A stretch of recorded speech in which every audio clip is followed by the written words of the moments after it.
listen to this. That's the sound of an empty coffee and an empty dream. What are you looking for? I'm about to be in a call with Q3 for the next 6 hours. You like Dungeons and Dragons? I do not bother No. you. We're bother Dragon Deez yourself. Dice, a comedy D&D 5e actual play show set in the homebrew world of Diz, where these players go on a sprawling journey, a storyline, you could say, filled with funny moments and storyline.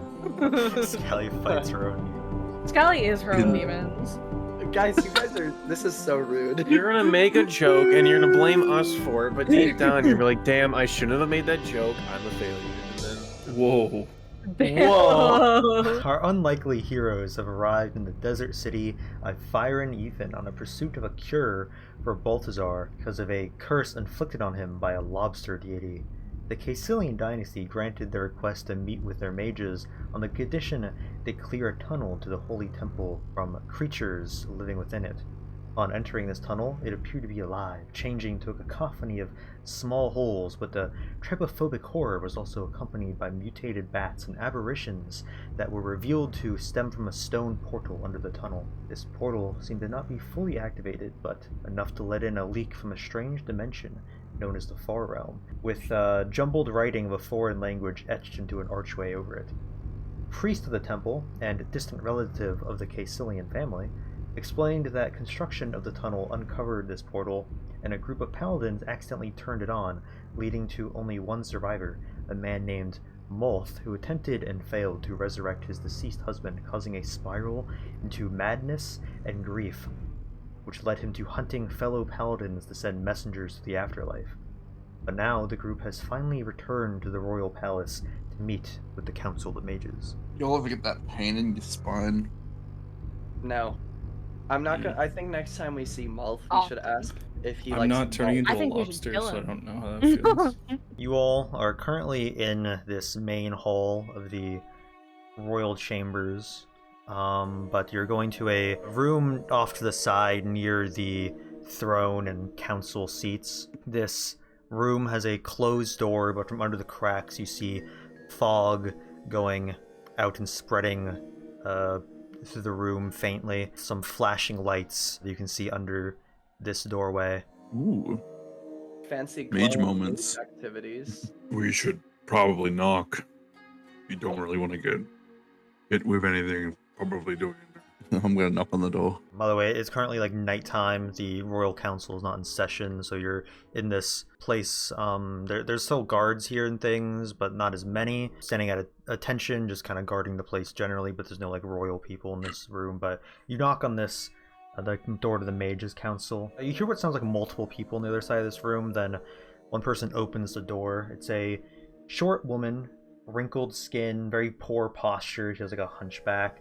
She's wrapped entirely in very modest, like brown robes with just an opening for her mouth where you can see all her teeth are like very sharp points. Ooh. She opens up the door and introduces herself. She says, "Hello, my name is Leticia Lethin. I am one of the mages here in the council. We've been expecting you." Nice to meet you. I'm Balthazar. This is my party. Maybe My come name in. is Shello. Of course, come right in. As you're kind of introducing yourself, she's already like turning around to make room and walk you guys in. As she walks around the room, her robes go to the floor and drag behind her, hiding where her feet would be to almost give this impression like she's gliding around the surface. And for her like smaller, older woman, she moves at like a surprisingly fast speed. Is she rolling? What? Like is she like on a ball? She got Heelys? Shello, do you want to make a perception check? Yes, please. See if she's rolling on a ball. Oh, she 18. totally has Heelys. You get the impression that she doesn't have legs and something else is carrying Ooh. her body, and with the way that these robes kind of drag along behind her, it seems like she's one of the Yanti with this snake lower half to their body.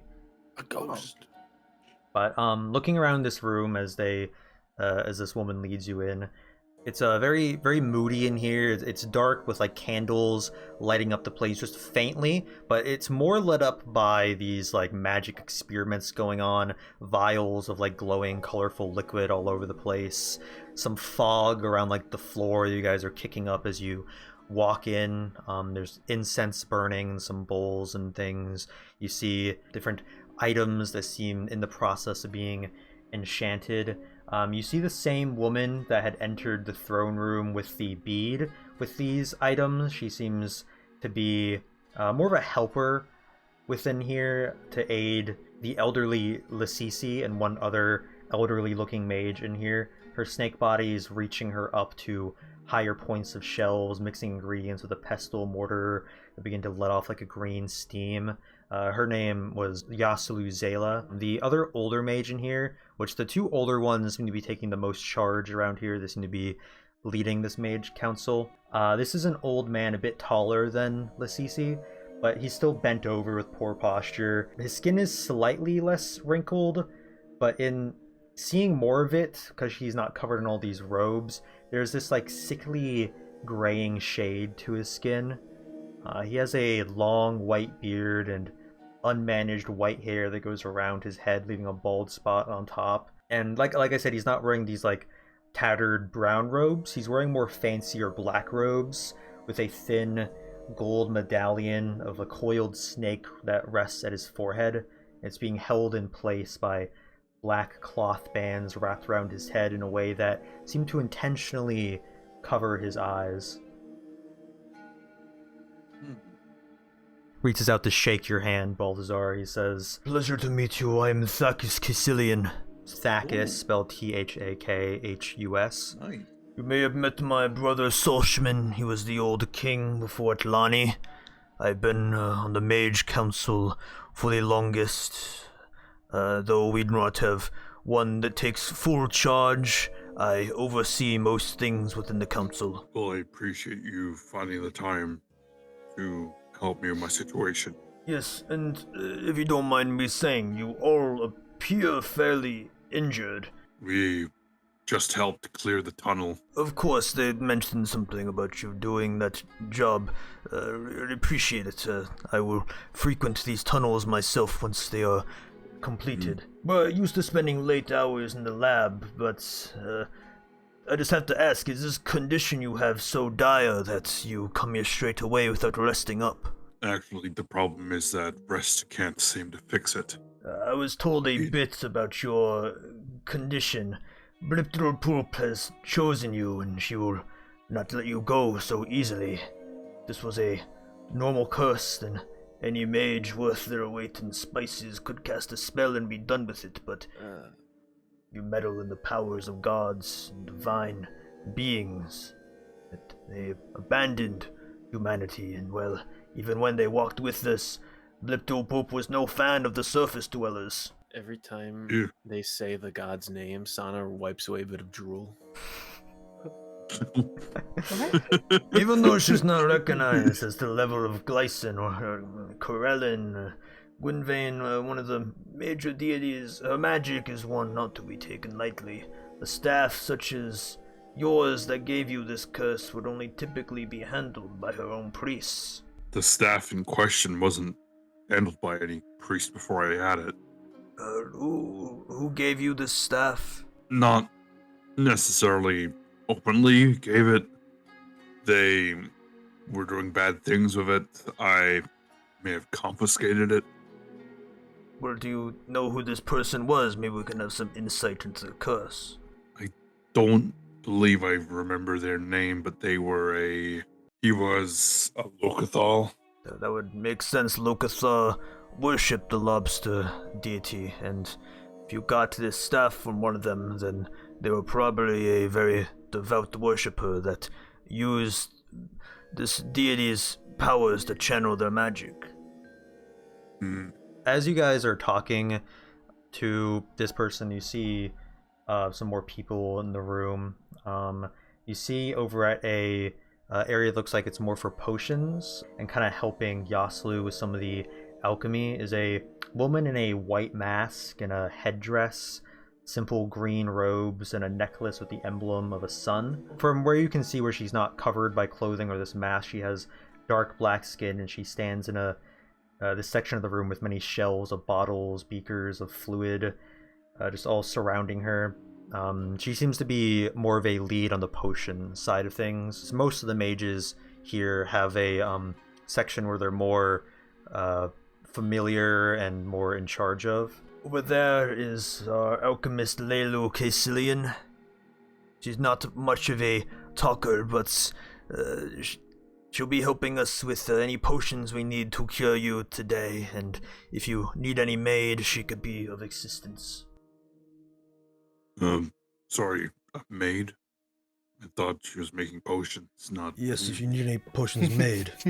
I see now that this curse does have a great effect on you. Lastly, you'll see, you'll have seen this person. Currently, they're kind of hunched behind Lacisi, kind of clutching her robes, kind of hiding from you all and kind of peeking out watching you. But this is a person even shorter than Lacisi. They're only like about 3, almost 4 feet tall. You have seen him when you first entered doing some menial tasks. He seems to be a Igor-like lab assistant. He's like holding items for the others as they work. He's fetching documents, kind of like what Yasu's job is, just helping, but even more menial than that. He's a small man. He's in tattered robes. He has graying cyan skin that looks smooth and sleek, kind of a slightly transparent in a way that in certain bright light you can see veins through the epidermis more prominently.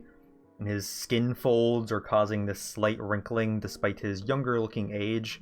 His body is very tube-like. He has stubby arms and legs. The tip of his head gets wider in this mushroom-like formation, but most of his head is made up of one singular, very large eyeball in the center of his face, but it's enclosed in a large goggle that's strapped to his head, holding in moisture caused by his eye that kind of pools in water at the bottom of the goggle.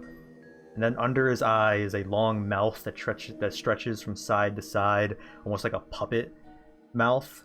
And when he opens it to speak, you see rows of spaced out but very small but sharp teeth. He says, "Hello, my name's Fallon." Oh my god. For a minute there, I thought you were describing a fucking minion. Hello, my name is Shello. Yes, hello. You met my sister, the Queen? Yes. I'm sorry. My sister, the Queen at Lonnie Hills. I love her so much. He's not looking at any of you but Shello currently, and he's getting out a piece of paper. He says, Mr. Blady, could I please get an autograph? Can I whisper to Shello? Just be like, ask if they're a result of an incest parenthood. I don't know what that means, Moneybags. Just ask What him. is incest? Mr. No. Mr. Blady, could I please Yes? get an autograph? Of course. With He- blood? No. He hands you like a piece of papyrus with like some graphite stub. Just sign your name here. I'm the biggest Shello Blady fan in the world. Of course. It would be all right with me if I did. Wait, did we hear before now that Shello had a last? I feel like I'm going crazy. I'm gonna I sign. knew he was in the circus. Didn't know he was famous. I'll put my Shello John can be- Hancock on that bit of paper. Sorry, you're putting your what on the paper? My John Hancock. Yeah. It's funny an you say American that, term. because this guy looks like a penis. Oh, And in fact, I want you all to open Google Images right now. Go ahead and turn Safe Search off. Type in penis snake, and that's what the guy looks like. Penis snake. Is it like Mara? Do they have a golden wig? what the fuck? What the? Wait, how do you? Oh my god! Penis snake. It's a type of snake. Yo, that's He has sick. a mouth. He's like smiling. He's so strange. He's so strange. Oh my god! Smiling. Dude. Oh my god! I found an article. Good called- on him. I found an article called "You will not be able to stop looking at this penis Christ. snake." Sorry, it's actually not a snake. It's a Sicilian. Oh, okay. That's right. This Oh my entire God. dynasty has been a setup for this penis guy Wait, joke. what? Dude, he's cool. not even surprised. Kithslit. I found a particularly bad. Oh my god, image of they're a type one. of amphibian. Kithslians are. I knew there was too much dedication for it not to be a bit. Vermiform or serpentine amphibians with small or sometimes non-existent eyes. Great, awesome. I Is there cannot. two variants to this race? Unfortunately, Like I cannot put circumcised and a uncircumcised? reference image onto the video. That's okay. So everyone at home, Oh, some of also them look search so this. cute and wrinkly. Can you just put like a blip image? Do not tell our viewers to search up penis snake. Please don't. Yeah, don't don't do look that. it could go up, for a don't hard do it. thumbnail, just like a penis in front of Some No. 12-year-old, Don't do it. some We're gonna 12-year-old get is gonna have complaints this. from Don't do it. parents. Yeah, He's so a silly. minion penis. Did Out you of really context, it's name very this guy Fallon? yeah, his name's Fallon. Why would Phalan. you do that? Fallon continues after you give him the autograph back. How good is this? Actually, make a performance check for this autograph. Yeah, I was gonna say. I thought Shello didn't know how to write his name or write at all. Probably not. Let's see. It turns out I do. I know how to write my own name. Shello has probably given autographs to people before while being in the circus. He doesn't know how to write a lot of stuff, but he's confident in writing his own name, Shello Blady. It's This this. Wait, contradicts hold the on. whole. How do you spell apartment scene. Blady? B apostrophe lady. Yeah. Oh, okay. Oh my god. Blady. Ever when I was a child, Thorfman and the CC took my sister and my brother up north, and we were able to catch one of Oki Bottleby's throws, and you really spoke to me, because you were kind of like me, like you were kind of small and a little bit weird. I don't remember speaking to you, but thank you. Well, I didn't speak to you, but I just admired from afar, but I can't believe you're here now. Thank you. I'm here. Could you juggle or something right now? Sure.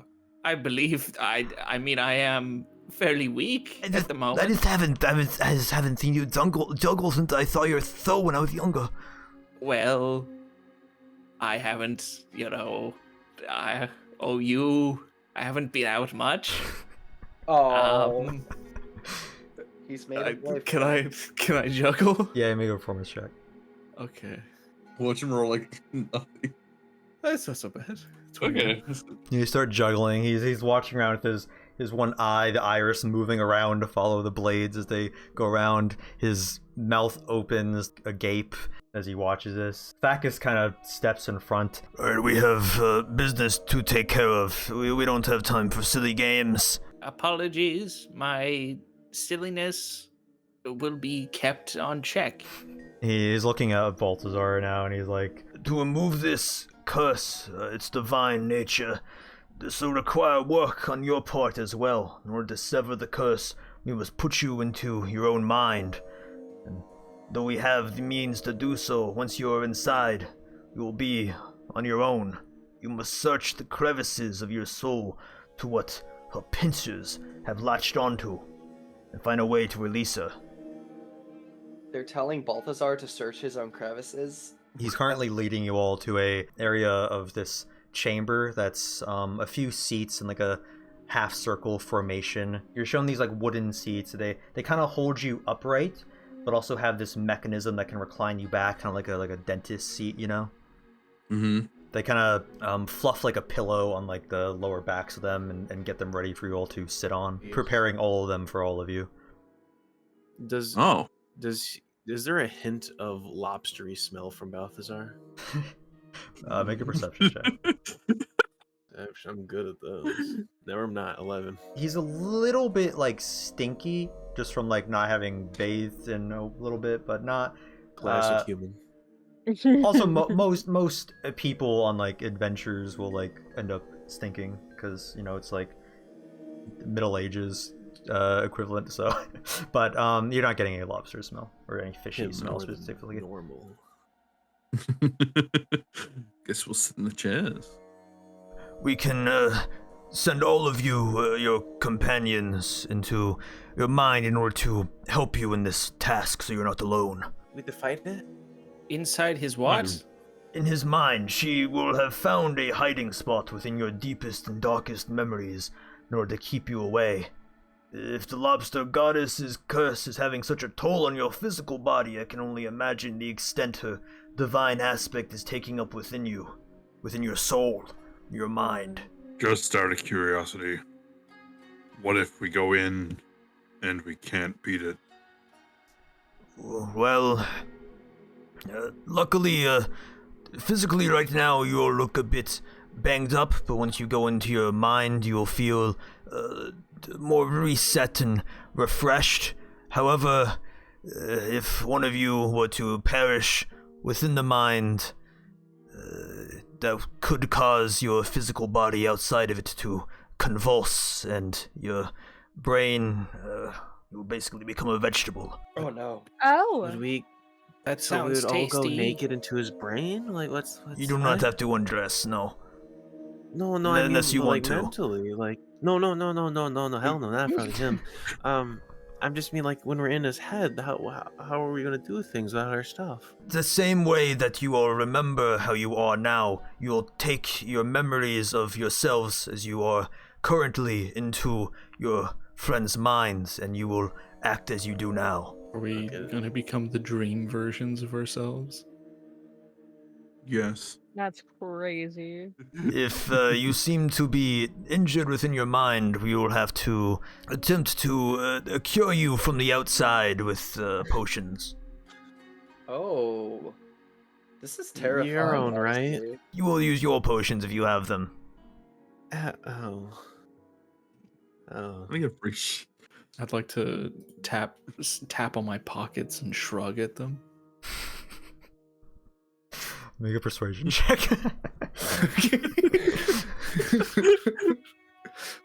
12. It'll be easier for us to use your potions, because otherwise we'll have to brew our own, which could take a bit. My advice is to try not to get banged up within the mind. However, you may always return to make use of Lelu's alchemic That shouldn't be a resources. problem. We've been more than capable so far. Have we? If If we all the- read our abilities, we can do it.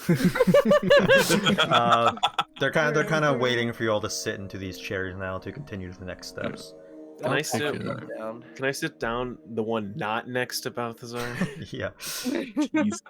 I like to sit beside Balthazar and hold his hand. I'll also. They're a bit spaced out, but He's trying.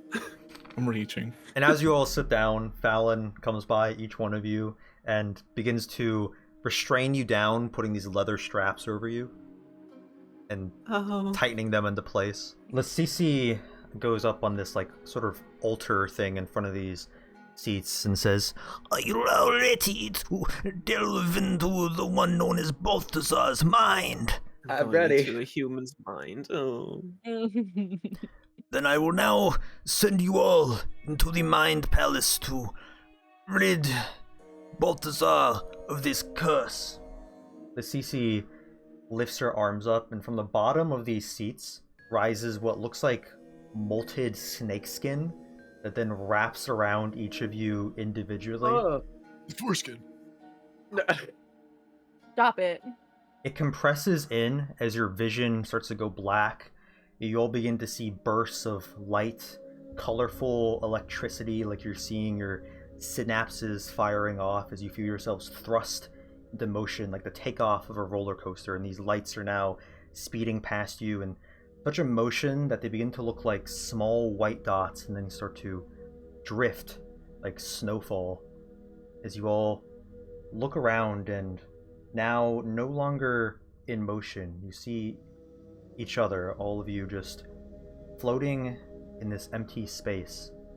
And as you're all slowly lowered to the ground in this levitative state, you feel snow beneath your feet. But looking down at the floor of this space, the floor of the space is simply this thin layer of water with like darkness underneath it, and it vibrates out as you make contact.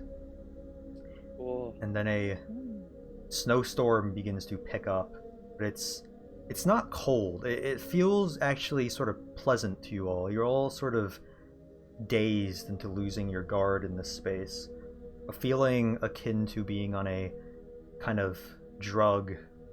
And while you're all in this snowy black void, You have a feeling in the corners of your mind of this fuzziness, disassociation, like you're not really present, like this isn't really real, yet outwardly you still feel physical as you all stand together here. This can count as a long rest. Within this space, you guys can all take a long rest, but make a note of your hit points and your spells and everything, because once you're back out of it, it'll drop back down to that. Okay, Right. let me write that down really quick. Despite it snowing all, do we feel the lack there of heat, or does it just all feel like You don't one feel solid temperature? It's not too far one way or the other. In your mind is sort of like matching just what your ideal temperature is, this moderate non-existence. Also getting rid of my exhaustion with this. you keep your Well, exhaustion. my- Your mind is still Hell. exhausted. Damn. Standing here in this black void, there's slight snowfall that's beginning to pick up now. There's water at your feet. I start thinking really hard to fly. What? There's You no way that you think to fly, and it seems that there's certain limitations and you can't. Of course, the human's mind's not fun either. Gee. I guess we just start well. walking. Balthazar. Okay, you just Is start this- walking. As you start walking in a direction, you take a few steps. The snowfall picks up even more. As you walk for a bit, you begin to see a small, shadowy, dark figure way into the distance that you can just make out further away. What in the hell? Balthazar, who is that? I don't know. I mean, it's your mind. How do you not know?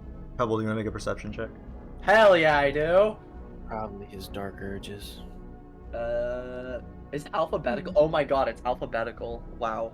That's I just got know You're You on episode just 23, by realized? the way. No, but I don't know. I just always shut up, guys. 7, you're having a hard time making out what this dark shape in the distance is without moving closer to it. So I can't tell if it's like a person or like a. Vaguely humanoid, but the shadowy and etherealness of it makes it hard to tell. Should we follow that thing? Balthazar. Yeah. A ghost. Oh god. If Oh, this is your mind, I- are you able to manipulate it somehow? I can try. I'm not sure if it'll work. Gaslight your mind. Manipulate yourself. Can I manipulate my mind? See what I can do? Make the image clearer, maybe? See who it is. Make a perception check. Try like creating a rock or something. Start small. Well, that's not happening. Using your eyes to manipulate by looking closer at this thing, you can't tell what it is. Try to conjure up a pebble, but like not me, like a pebble, like a small rock. A small rock. I small can rock, just do say small that. rock. I can use a spell to do that. What do you mean? Okay, never mind. What's something we can make material? Let's just follow that thing. There's an easier solution. Let's just follow that thing. Okay, we'll go closer. Okay. As you go closer, it starts to come into shape more, and you can just make it out as you start getting closer. The shape looks like a younger girl, and the sleet is kind of beating down on her while the wind is blowing her hair around. You're still roughly like 50 feet out, but you can see more what the figure is now. Oh dear God! If this is what I Little- think it is. A small Both. girl ghost. Balthazar like freezes up. Balthazar? Who art thou, ghost? Shello, Are you okay to keep going, Balthazar? I think. alright, we're right here with you. I step forward. Then, as you start approaching more, Shello kind of calling out to her, she just turns and runs off in a direction to your right, going deeper into the storm. Can Balthazar pick up the pace and just run after her? The snowstorm picks up super heavily as you begin running after her. But then, as the snowstorm seems to be beating down so much, you like almost lose all of your vision as it just becomes white. It then fades, and you seem to exit out of the snow into what seems like a enclosed room with stone flooring, stone walls, some water droplets kind of falling from the ceiling and moss forming in spots around the floor. It looks like a jail cell, and there's a wooden bench that lines the wall, and at the very end of it in the corner, huddled away, is what seems like a person covered in a mound of robes just facing towards the wall. What in the hell's... Pebble, like, turns around and, like, pushes on the wall that they had just entered from the direction of to, like, feel if it's tangible, I suppose. It is a physical wall. It seems you're not, like, passing back through it as you try to press through it. Who are you? No response. Cautiously get closer. Are they moving at all, or are they just completely still? Make a perception check. An 8. As far as you can tell, So you bad. just see, like, slight movement as if they're breathing, but nothing else besides that. Well, that means they're not dead. Balthazar reaches his hand out to put his hand on the figure's shoulder. You hear, like, the fluttering of wings as this figure just turns around quickly and a bright light just shines at all of you, and then it's as if this bright light radiates from them, and when your vision clears, you're now in a brand new space. You're now outside in a field of grass, a house in front of you, and far into the distance are the peaks of dark and large cracked mountains. It seems you're on a mountain ledge, but these mountains like continue up. You can make out a sort of large fantastical building that's constructed into the sides of these mountains with various spires. You can sort of see these glistening trails of magic in there. As we suddenly are in a new location, Pebble gets disoriented and falls on her face onto the grass. Is there Good.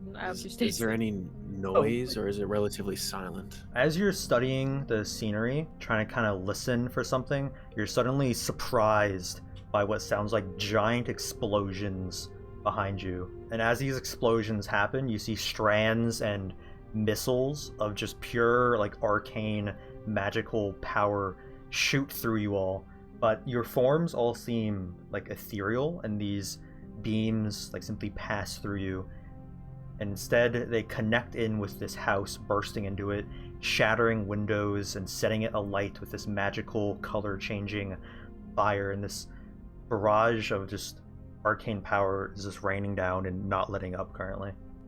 I look toward Balthazar's face, like, see what his reaction is to this, since it's his memory.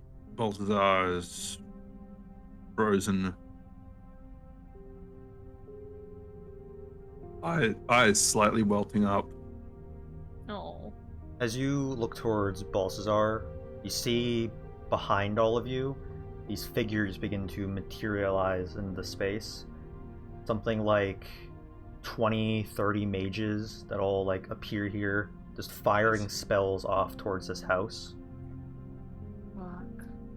Few of them you all recognize, as you have seen some of them in your lives, and some of them have appeared in Marin's dreams. Many of them seem to appear to be teachers of the academy. And materializing in front of all of them is what looks like the headmaster that appears here and begins walking past you all towards the house. And Balthazar, can you make a wisdom saving throw at disadvantage? Would Sana recognize any of them? Make a history check. 4. Sana, you clearly tell that they're from Afterglow Academy due to their robes, emblems on them, but you don't recognize any of them. 17 is the low roll. So you're able to like kind of compose yourself, take some breaths, and not like let emotions well up inside you. Can I see every person who was here? At this point, like Sana had been asking you to do, you begin to sort of control the dream in a way. You kind of hold your hands up, and the world starts rotating around you all, and you kind of rotate yourself and all your companions to kind of turn and look through the scenery of people present here. In this small army of mages, a lot of them have their cloaks up, kind of hiding their faces. A lot of the ones in the back you don't recognize, but some you kind of see as students, other teachers that aren't to your ranking, that you may be seen passing by in the halls that you aren't too familiar with. However, leading them all is the headmaster, Prim Grimoire. Behind her, teachers you do recognize, such as Helcor Wildmead, Citrine Goldring, Gregor Sodson, Sin Grimoire, Claudia Eyecrest, Tonkin Zaruz, Civic Feafeth, ones you already had a pretty good feeling were present for this. This is why I don't work well with others. Every ally, every friend I knew come from my head. In result, it cost me the one thing I couldn't live without. Balthazar, are you sure you want to do this? Aloria wouldn't want me giving up. Aloria? This is the day she died. You still have the mood ring on, right? You didn't give it to someone? Yeah, I do. So you get this sense of emotion of just like confliction, like just constant conflicting feeling for like a brief moment. And Sana slowly walks up and grabs Balthazar's hand, and her face is like cringing and like a brow furrow, trying to force herself to do this because of her, conception of humans. And then she just like forcefully looks at him and just nods and says, "Come on, You're not alone." Balthazar smiles a little. Can we head in the direction of where he would have lost his wife? Leaving the area, make another wisdom saving throw. 10. Balthazar, now you're trying to shift the memory further back to another one, but at this point you feel a searing pain in your head. You take 5 psychic damage. You'd all been levitated up to swoop around the crowd of people, now floating above the house, but Balthazar just like falls from the levitated space, and with that, you are all just shunted into a different space of this memory, like you all fall with him, and you're in the house now. Balthazar trying to move you, backfiring to deeper into within this memory. And there's bursts of this glowing color illuminating the insides of the interior of this house as you all seem to be forcefully carried through this interior. Your vision creeps slowly down the hall. It seems you all don't have like control over your bodies. You're being forcefully taken this way to a man on the floor behind a pushed over table. He's grasping a young girl in his arms with blood pooling on the floor around them. And now this vision starts to get more hectic as you see quick flashes seemingly through the man's eyes, his point of view, trying to press down on a wound singed into her abdomen, tears dropping onto bloodstained hands, caressing her pale cheeks as the life is leaving her eyes. And then a small silver sparkle rises up from her mouth as the man clasps it together between his own hands, then slowly moves them apart as a golden weave of magic spreads, and like string wrapped around his fingers, he forms this weave into various shapes, just frantically making some mistakes but then managing to fix them. Then cutting through the blasts of magic is now banging on the door, and now he's going even faster, moving his hands around, weaving this golden thread, muttering swears under his breath occasionally, just trying to focus on this one task. But with this, your vision detaches from this man and it sort of pivots to this door and closing in on it as the banging gets louder and louder, looking like it could just like fall from the hinges at any second. But then suddenly the wood bursts from the center outward as you see the foot of a large man kick it down. The person who you identified as Helcor earlier then ducks under the door frame, moves to the side to let this elven woman through, and this magical barrage raining down on this house from the mages, just army of mages outside, just suddenly halts, giving the scene now a eerie silence, where all you can hear is this woman's footsteps echoing as she walks into the room. Her arms are folded at her front, her posture so straight it gives her a powerful presence that challenges even the half-giant man behind her. And as she walks, your vision now turns 180 degrees back around to see this table on the floor. Now a bright light being cast behind it with the shadows stretched out to the wall further back at the end of the room, like kind of like a shadow puppet in the shape of what looks like an owl, that then quickly flutters away as a spell flings the table across the room to a loud crashing, leaving just the man holding this lifeless body close to him. And this elven woman turns and kneels down in front of him and kind of brushes her fingers with the girl's hair. And she puts on a sad, pouty face for a second and then says, "No, we can bring her back. You just return the shard." And Balthazar, what did you say next to Prim Grimoire in the past? I'll die before you win. Her hand on a lawyer's head glows blue as Aloria then begins to crumple to ash in Balthazar's arms. "Shame. You had a beautiful daughter." The woman then stands up, signals to the other mages, and at which point this past memory of Balthazar is suddenly levitated up in this upright position, arms to the side, head forward.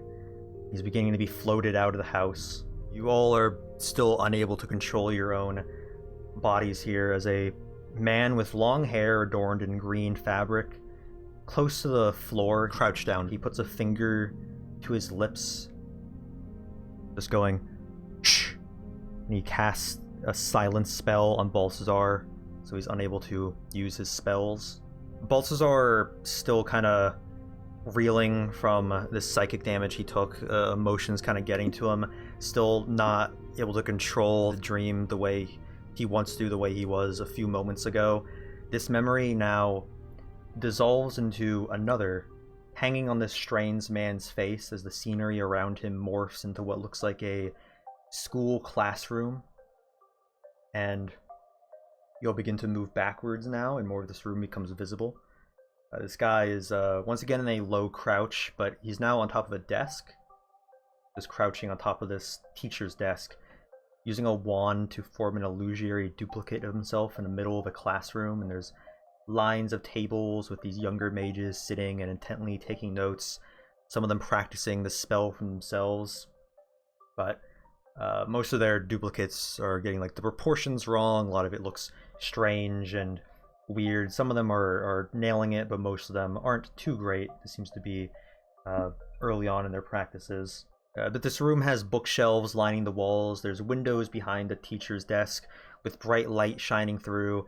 You can see a very vast view from high up. There's blue skies with strands of glistening cyan, like magic in the air. You seem to be within that building that you had seen behind the house in the mountains in the memory before this one.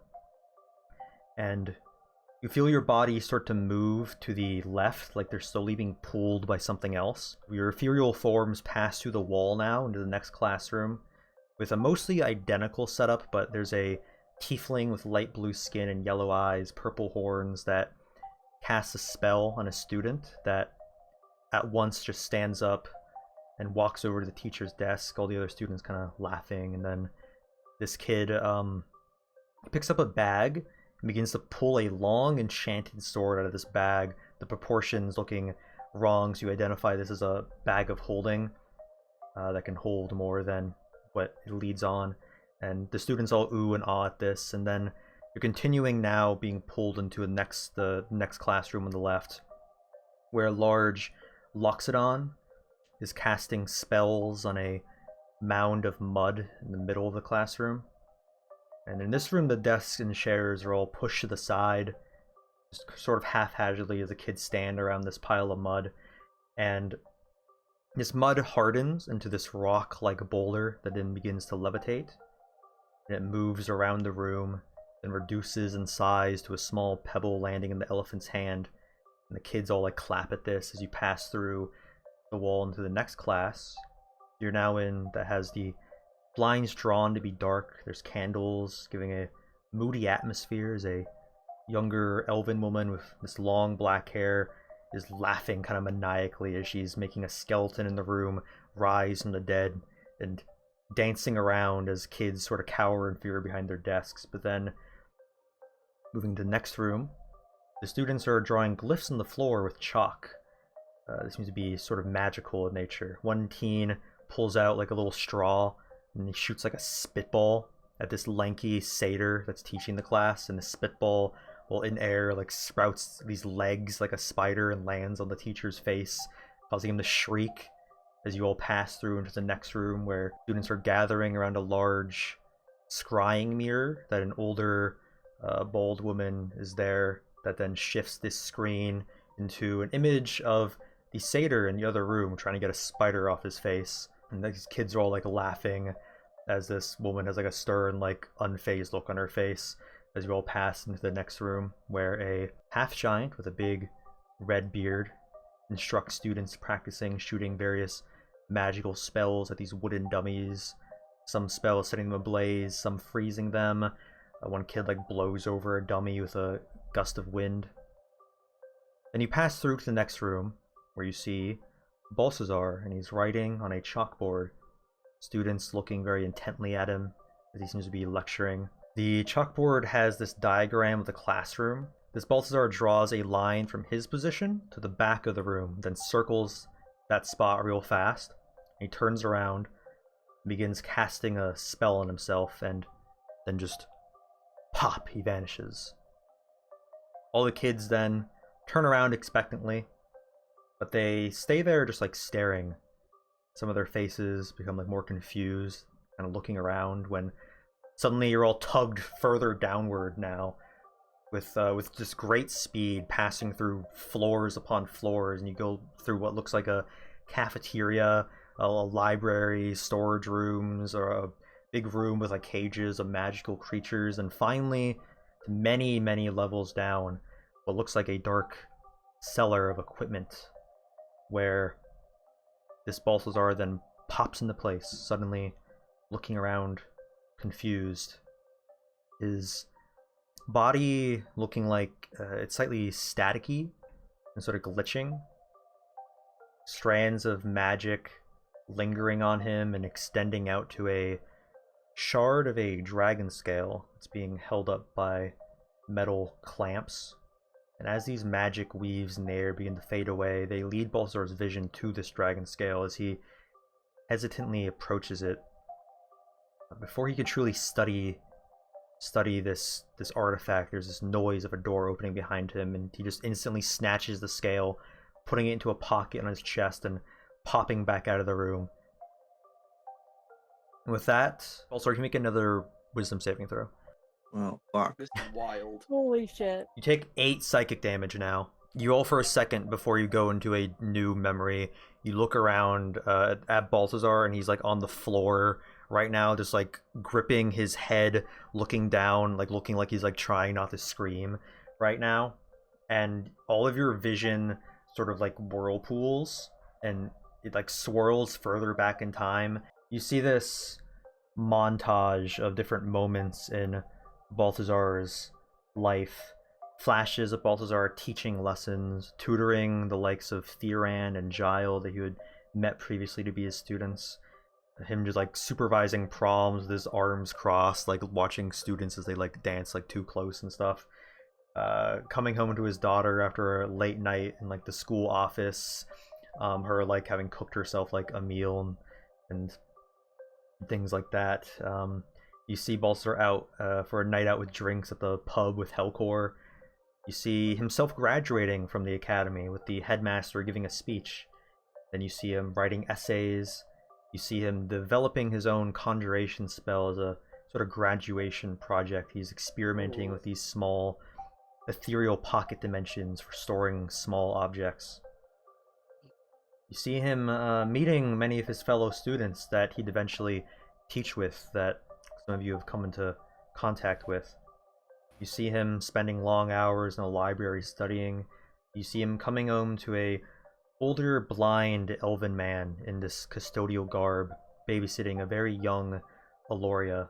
Balthazar checking his pockets, a pouch for silver to give him, but the man just holds his hand up, shakes his head before like patting Balthazar on the shoulder and leaving. And you see school orientation being shown around campus with a glimpse of a familiar pond belly in a symposium giving a lecture. But then, even earlier than all this, before Balthazar's time at the school, your memories have gone far enough back that they now linger on Balthazar, who is atop this massive wall, hundreds of feet in the air.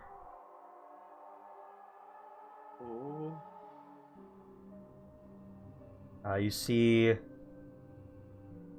a town below him, very far down, but then a large stone city in the distance on the other side of the wall, past this valley and built into the mountains.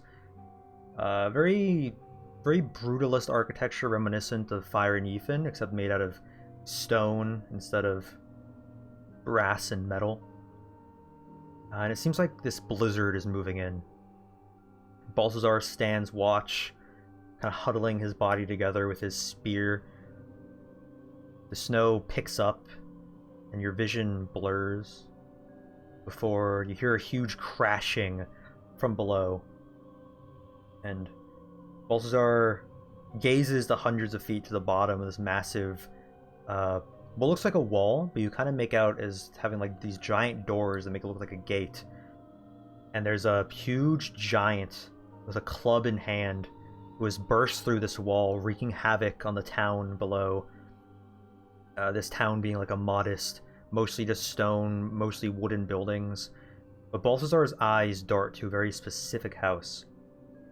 And upon realizing it's directly in this giant's path of destruction, he looks for a quick passage down, maybe even contemplating just jumping off, but the fall would assuredly be fatal from this distance. There's other watchmen beginning to go down this elevator lift that Balthazar runs towards, but it starts being lowered down. Balthazar just misses it. It's just filled with a bunch of people. You wouldn't have even been able to fit on it. So he opts to use these stairs and begins sprinting down them, which is an annoyance on days of guard duty when the lift is busted and you have to use the stairs. But now this is an obstacle in this path that is only slowing him down. And you're all like following him through this, and this feels like a very long time of him just running down as you're all continually being forcefully to follow this past memory of Balthazar not being in control of the memory. But eventually Balthazar is able to reach the bottom. This whole trek down, he's just been focusing on not tripping and falling down these stairs. You've been hearing screams muffled through the stone walls, but Balthazar exits to the surface to see a town just ablaze with fire and trampled. And he rushes to his house, but as you all follow him through these streets, this streamscape is starting to look more strange. Objects and just entire houses even are just floating upwards as if you're all underwater. And you start to see some fish swimming by through the air, but also like open books, paperwork, magic equipment. It's as if aspects of the other memories are crashing into this one. Then this memory of Balthazar arrives at his destination, and real Balthazar begins to get his composure slightly, as this is also the destination he attempted to get to. You see many of Balthazar's fellow watchmen attacking with spears and arrows, this giant, massive, ogre-like creature just wreaking havoc. But grasped within this giant's fists as this occurs, dangling down is this tattered cloth of a dress and flowing brown hair. And a look of horror and recognition comes over the face of this past memory of Balthazar. Balthazar, seriously, are you okay with this? Can you expect anyone to be okay with this? No, but that's what I'm saying. We don't have to do this. Pebble. We can go back. We can't. Shello would like to take his hands off of his eyes.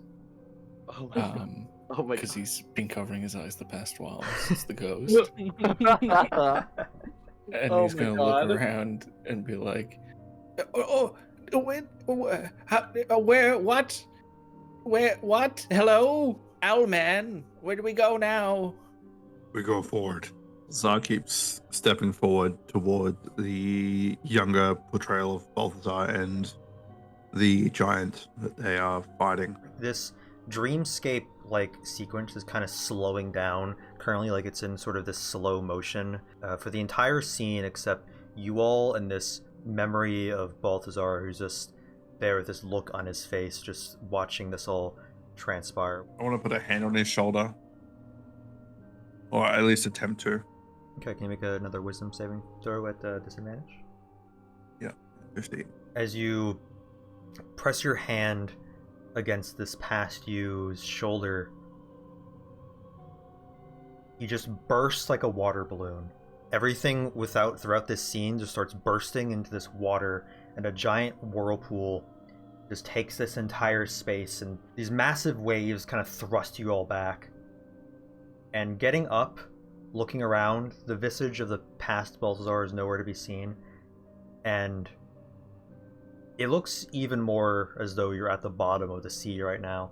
But the sand that would be at the bottom of your feet, at the bottom of the sea, is more closely resembles snow.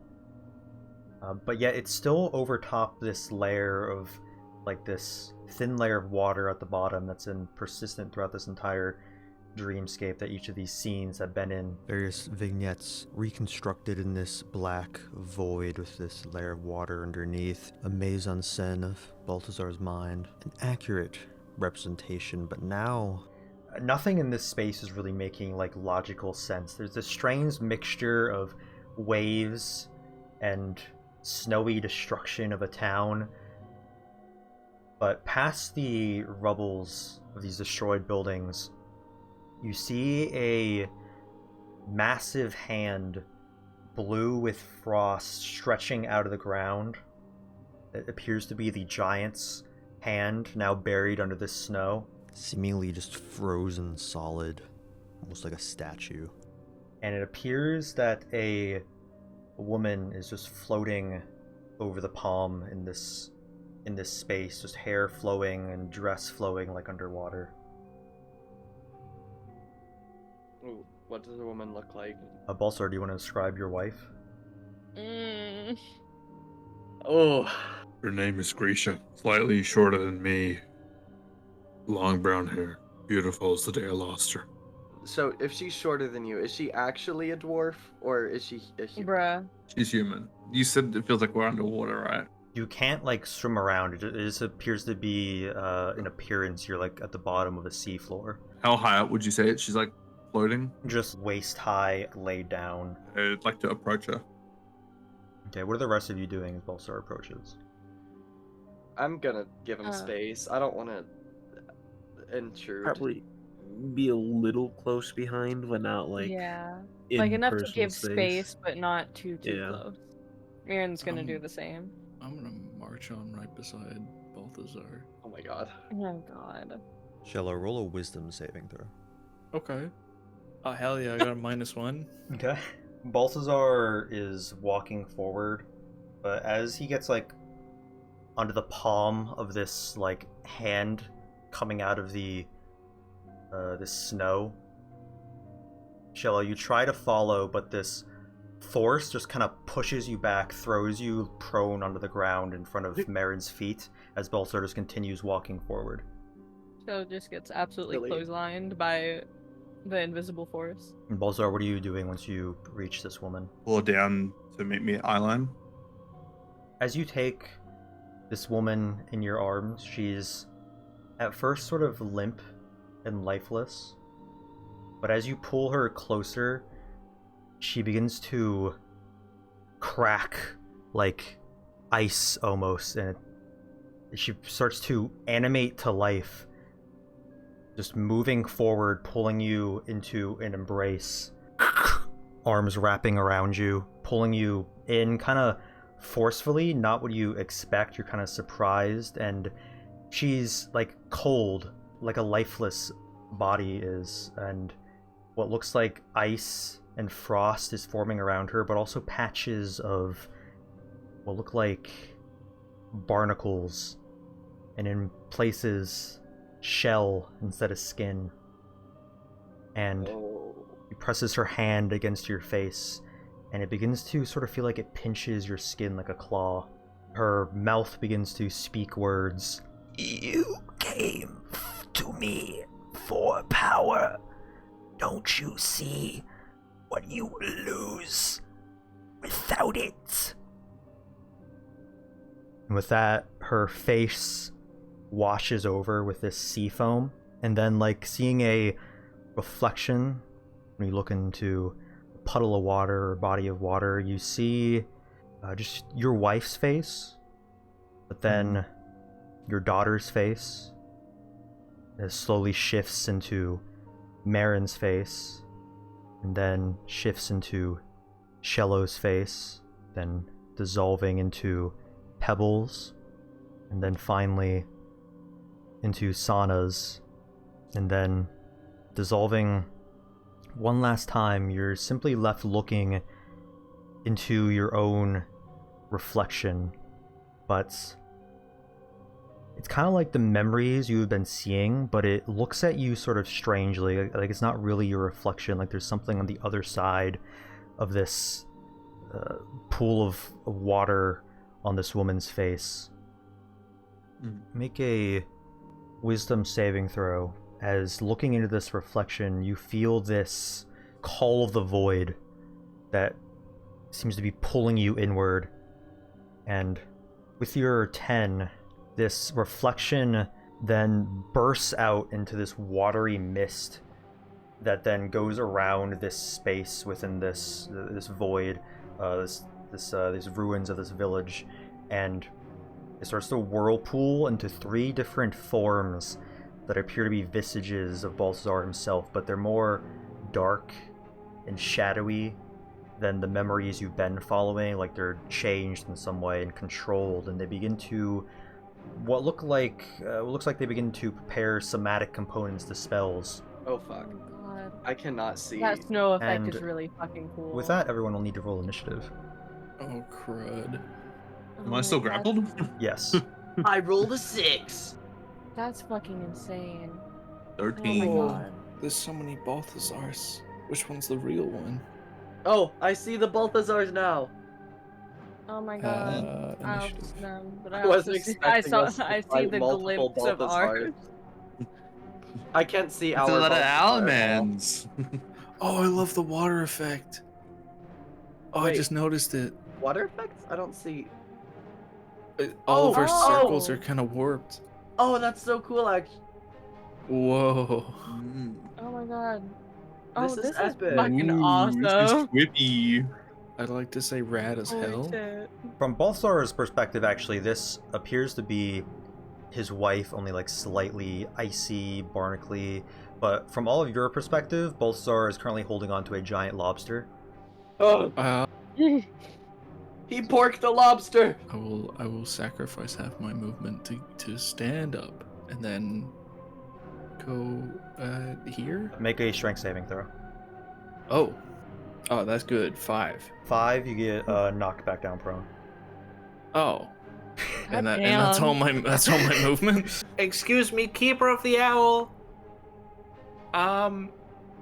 There are a couple also Keepers of Owls around, but they don't look 100%. What's the call of action here? Balthazar, you hear nothing. Oh. And as all of you look towards God. Balthazar, it seems that there's like these wavy formations that seem to be a like orb around him that's seemingly pushing Shello back and not letting noise in. Well, there goes my plan. Did you Just have accept a yourself? I did have a plan. I'd like to cast Vicious Mockery on the this Balthazar over here. They have saved. Balls. Well, Do these Balthazar clones also have the apparatus on? Yes, it seems they're exact copies of the Balthazar within the sphere. Okay.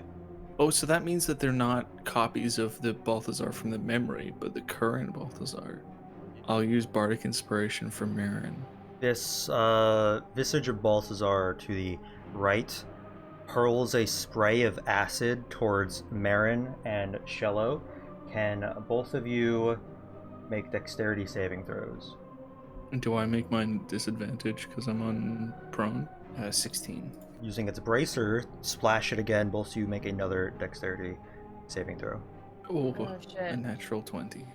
Oh, fuck. Okay, Marin, you 4. take 7 acid damage from this. Fuck. That was so shitty. Got a 2 and then I got a fucking 1. Could have been worse.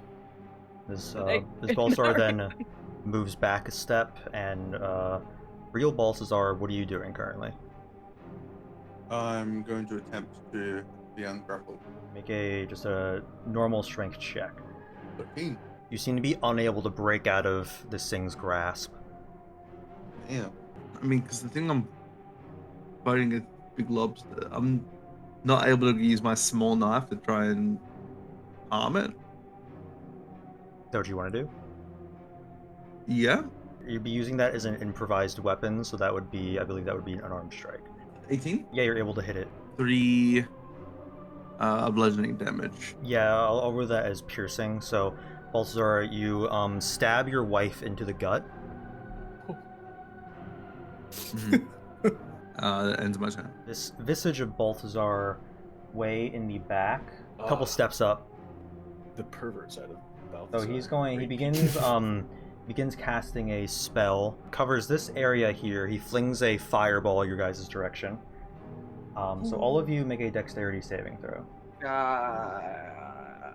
I'm really great at these. Oops. Okay, I got a 17. I got a nat 1. I got a 21. It has a 7. So Shello and Pebble, you take 32 fire damage. Alright. Oh. Is Shello down? What do you mean? How much health do you have? Plenty. Marin and Sana, you take 16 fire damage. Fuck, dude. This is bad. Apparently Actually going up resistance against to fire. a player. That's a lie. Sana, Marin, what are you it's doing in your turn? Fuck them up. I'll try my best. She runs 25 feet to this Balthazar. And then she just mutters to him like, "Damn it, I just started feeling sorry for you. I don't want to do this anymore." And I'm gonna smack him with the staff. 21. 21 hits. Alright, the first thing I just swing my like from an angle my staff across his chin. 10 damage. You hit through it, and it seems to pass through, and like water, it just dissolves out. Oh, it's gone. Oh, I thought my weapon just went through it. Well, that's good at least. You Okay. you smack through it with your stick, and the entire form just drifts off like water. I was looking at my D&D Beyond, so I didn't see it disappear. You didn't even let me do gain 10. Okay, fuck. My second attack, just gonna throw a little dart at the little dude. Little dude, yeah. Little guy. Accurate. 17 and then 17. 17 hits. More accurate. Okay. So I take a beer dart, just imagine when you first met him, and then I chuck it. 4 damage. 4 damage. You throw it into this thing's face, and the entire form of it just ripples out water. Then I take my bonus action to drink a normal potion. That's 4 HP. More healing, then. Jesus God Christ. damn. And Pebble, what are you doing? Yeah, Okay. that's my turn. Well, my plans have been disrupted, but am I able to run? No, that goes through a wall, but I can go. Yeah. Okay. I sprint up here. I can finally see Balthazar for real. Oh, and his lobster wife. Okay. She looks lovely today, by the way. Yes, I agree. I'm gonna go ahead and shoot at the last Balthazar with the clockwork longbow for an 18 hit. That DC. hits. Roll damage. Hell yeah. 8 damage. Okay. Like the others, the arrow flies through this one, and it ripples out. So Disappearing. Balthazar can't hear me, so I can't yell at him. And I can't go into his bubble. I can't move anyway, actually, so... The strength check to try and get through the barrier. You are the best to make a strength check, I must I admit can it. also rage, which will give me advantage to strength checks. It'll obviously fizzle out almost immediately, assuming I don't take damage. But I could poke you. thank you, Shello. Appreciate it. You know what? I have 3 rage charges. What's 1? Then roll a d12. Would I know, like, intuitively, looking at the little aura around Balthazar, like, if I were to successfully enter it and make the saving throw, could he hear me? Make a Arcana check. Okay. An Marin, 8. These shadowy tendrils form around you that you can control. You know the deal for this one, and Pebble, you have no fucking clue. Okay, yeah! I love symbiote Marin. Since there's no enemies, these tendrils don't really do anything, but you still can roll a d12 for temporary hit points. We're gonna go up to this and try to pass through. Okay, make a strength check. Or strength saving throw, I mean. 25. Marin, after seeing Shello get flung back from it twice, landing on the ground, you compose yourself and just, through the power of your rage, just step through it. Oh! Thank God. You felt a slight pushing, slight resistance from waves. Like it was like this field was there. However, you were able to pass through it. So you're now on this other side, and you have the rest of your movement.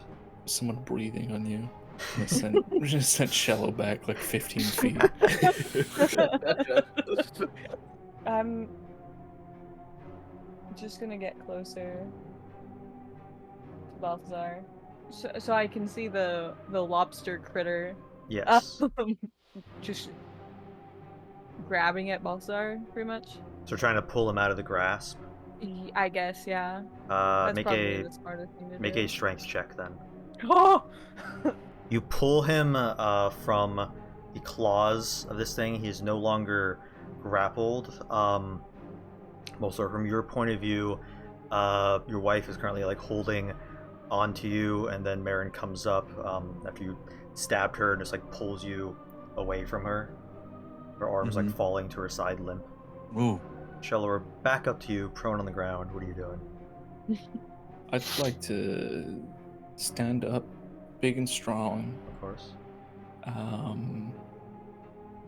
And then heal myself because I'm afraid that I might be dying soon. My planning of health was 2, by the way. I had a feeling it was 1 or 2. I'm gonna try and walk back in again. Okay, yeah, make a strength saving throw. Okay. Fuck. Got 3. Get flown back onto the ground, knocked prone. God damn it. He's resilient. I'll give him that. He's resilient. The guy. I'm not sure what's going on here. There's what? Can I tell if the lobster lady is like alive still? Make a insight check. Okay. I'm also really great at these. Check this out. Fucking 5.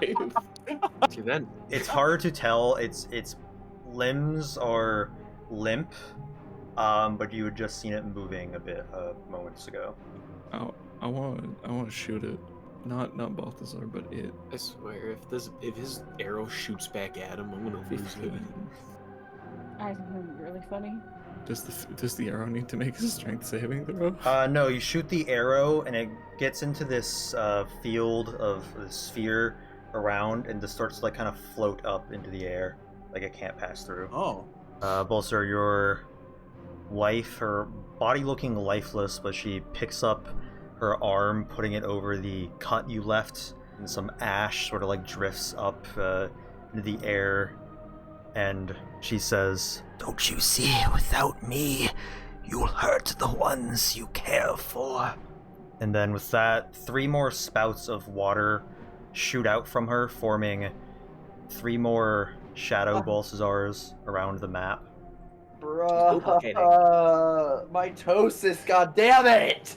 Your toe? Fucking love No, mitosis. mitosis. It's Balthazar mitosis. One of Just does them, that. the one on the right, runs like backwards a little bit and then brings out the cursed staff that Balthazar had been using. The sort of lobster head on the top of the staff, black beady jewels on it for eyes kind of light up, and a duplicate of it forms Duplicate of the staff.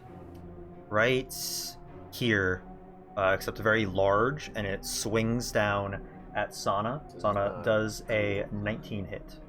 Yes. So this spiritual weapon swings and hits you, dealing 8 damage. Okay. The Balthazar in the back also takes out this staff, the eyes on it lighting up, and he slams it down onto the ground, creating a giant whirlpool of water right here in this vicinity. Everyone in this space takes it as difficult terrain. Spinning water could be classified as earth or stone if No. you really think about It it. literally No. can't. By no definition can it Bruh. be considered earth or stone. Whatever. Let's hope if this is what I think it is, I hope you guys pass a strength check. I think back to what was originally thought that the curse could be broken by destroying the staff. My friends, they're gonna get hurt. It'll be on me. Not because I'm weak. And can I make an attempt to break the staff? Yeah, how are you trying to break it? Would I be able to use the apparatus to try and use... Oh, what's the spell? Burning hands? Yeah, Burning Hands. Okay, yeah, make a Arcana check. God, I'm a genius! 12. 12. Burning Hands is first level, so you needed 10 plus twice level the spell. Did I So you just got get it? that? Balthazar, you take out this staff, then using the gauntlet of the apparatus, you grip it and you cast Burning Hands on it, 8 damage. setting the staff on fire, and the staff kind of just like melts like ice in your hand, and then like bursts out into this like arcane magic, shattering this force field around you. Ooh. And at that point, the illusion is shattered, and Balthazar, you now also see this lobster. It's gross. Damn! She kind of fine. She birdie. Sally, I wanna hear When you I speak see ever this and again. it's not fine, I'm gonna beat you personally, Fairly. Look, Yeah, P3, you have my word. She is purdy. Thank you! She is not. This time while I'm not grappled, to fall back next to Marin. Would over here still be fine? Yeah, it's going to take an opportunity attack on you. Uh-oh. It rolls a natural 1. So Ah! it shrieks as its form fades into this actual lobster as it tries to swipe at you with its claw, completely missing as you throw yourself backwards from it. These shadow Balthazars are still present here, and the one on the left is going to shoot magic missiles at Pebble. 4 magic missiles burst into you, each doing 4 damage. Oh, I'm down. Meanwhile, if I was to use Magic Missile, you'd roll a 1. As Pebble falls unconscious there. All of them rolled that high? Measuring No, was you one rolled. roll. We figured this out that we misinterpreted it earlier. And it casted it at second level, so that's why there's 4. It's so Jover for me. Just wait. Sana, what are you doing? Or actually, sorry, Sana can you make a strength saving throw? 9. What 9? was that? Sana, you are pulled deeper into this whirlpool. You take 21 damage Oh, Holy shit. I'm Bludgeon. down. as Sana also falls No. unconscious. No. Hey, we'll be okay. No, you Um, won't. Make it through with the power of friendship. I don't mean to rush you guys, but the moment I'm dead, I'm out of the podcast. You don't make a death save yet because that happens at the beginning of your turn. So we're just skipping your turn here. Pebble, can you make a death save? Oh God. Actually, What? Please don't say what I think you're about to say. Fuck. Please do not say what I think you're about to say. Peanut. Pebble, you're pulled 10 feet in, and you automatically fail your first death save. Okay. What's the good news? Nothing. Marin, it's your turn. Oh, Fuck. okay. Okay. Well, my rage went out, so I'm gonna do that again. Okay, roll a d12. Shello, save me. Shello is currently prone. It's okay. 7. Healing word works when you're 7? prone. Is this a new one? Difficult terrain. No, it's Oh. not. The only ones I'm missing are 4 and 12. Yeah, some flowers and vines grow from Marin, making 15 feet around her difficult terrain. Only for her Dang. enemies, so Balthazar's fine, only the lobsters get Okay. this. Fuck her up, Marin. Okay. I can't. If I focus. Well, if I do enough damage, then it would also get rid of the other Balthazars. But if I don't do enough damage, then you guys are fucking dead. I'm not So- dead. I'm unconscious. Oh, you will be. Oh, okay. Is that a threat? It's is that what the Are hell, you gonna man? kill Scally? That is messed up. I'm gonna cry now. I don't think I've ever been this conflicted in battle before. Can I just ask a question? You know, if Marin are to help us, how? An You excellent. really question. give me the answer? If someone were to save their strength check, Mhm. they still take damage, right? Let me confirm. Succeed on a saving throw. No, you don't take any damage if you succeed. That relies on Shello saving, strength check. And have you seen what he's been trying to do? I am famously good at that. I believe in you, His first Shello. 2 rounds were strength checks. Shello, I believe in you. I believe you can get our friends out of this. I believe in you. Thank you. Where? What casted it again? The Balthazar within the circle. If I move back a little bit, I could get the range. That's assuming it fails the concentration saving throw as well. It Well, does. Well, if no, I if you hit it, it hit it- dies. Yeah. Oh wait, yeah, never mind. Ignore me. But the lobster would also get a chance of an opportunity attack. But I'm here, don't worry. Well, then I'm gonna move over here. Okay, the lobster will take an opportunity attack. Yeah. It's able to pinch onto your leg as you dart away from it, getting 14 damage out of you. What type of damage? Slashing. Okay, awesome.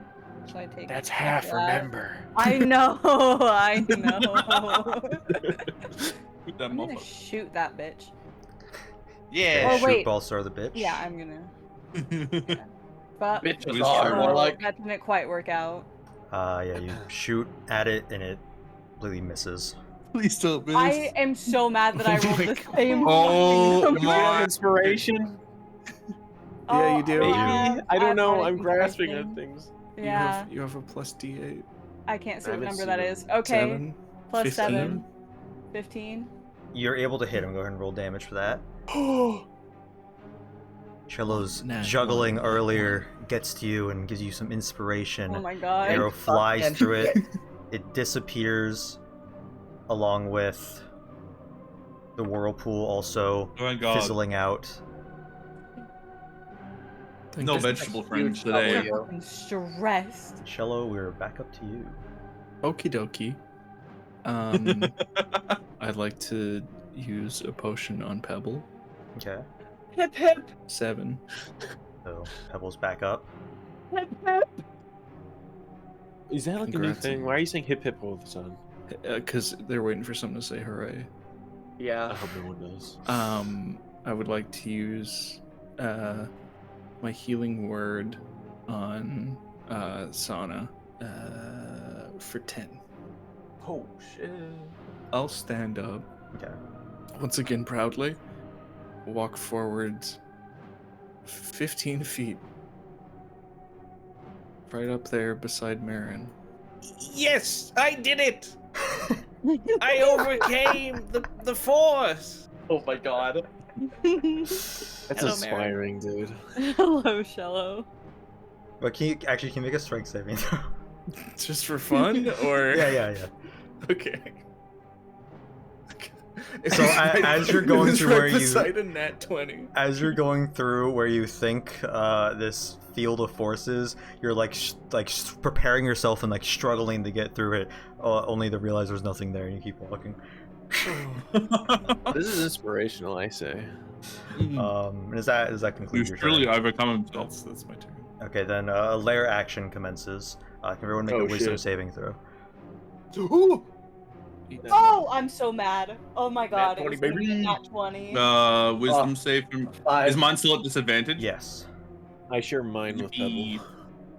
I wish I could swap mine with someone. Dang, that could have been good. Okay, so I didn't mean to roll 3 times. It was everyone, like- everyone under a 14, where 14 was the DC, so you all take 5 psychic damage. Fuck me. I'm Balthazar's- safe. Fine. These like mind rays and like water ripples shoot out from around this lobster, hitting some of you, doing this 5 psychic damage. The Balthazar on the right is gonna take a few steps up, then move his spiritual weapon back over to Sana to make an attack. It's a 19 hit. Yes. You better not die. This magical apparition of the staff swings around and hits you, Sana, for 7 bludgeoning damage. Thank goodness. He starts to move his hands around. And he's doing my signature dance move. Uh-oh, he's doing the worm. He's doing the lobster, watch out. Uses one hand to pull a little bit of leather out of a pouch that then expands into this arcane magical armor around him, so he to cast mage armor on himself. Balthazar, it is now your turn. What are you doing? Quick question about these Balthazar clones. Huh? Weren't they supposed to be based off of what my current form was entering the area? Make an Arcana check. Fuck off. Oh no. It's hard to tell the entity within your mind is like creating them, but that's all you're really Okay. getting from them. I was about to say, I'm like, I don't have mage armor prepared. I know you don't. I mean, you should all the time. But it's on you. Yeah, mage armor. I mean, the most common callouts for does it hit is above 15. Would if I yelled at the Sana, would she hear me? Yeah. I got big ears, dude. They're not just Sana. a show. Not just for show. Do you still want lobster? Yeah. I prepare Someone's Fireball. by the way. I prepare fireball on the big lobster lady. Okay, let's go fireball. Fireball. 28 damage. 28. Oh. Balthazar, how do you want to defeat this parasite within your mind? I want to shoot these fireballs to create enough smoke, but when this smoke settles, I want it to look like it's a freshly prepared plate of lobster.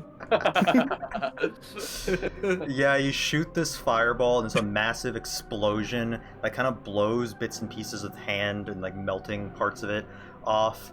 Then when the smoke clears, there's just this nice table, a white cloth on it with like a plate of like steaming lobster with Oh a cup my of God. butter on the side, and you can all see Balthazar with like his fingers to his temple, like he's conjuring this within his mind, because now that this parasite is freed from within his brain, he's able to kind of control this landscape a bit better.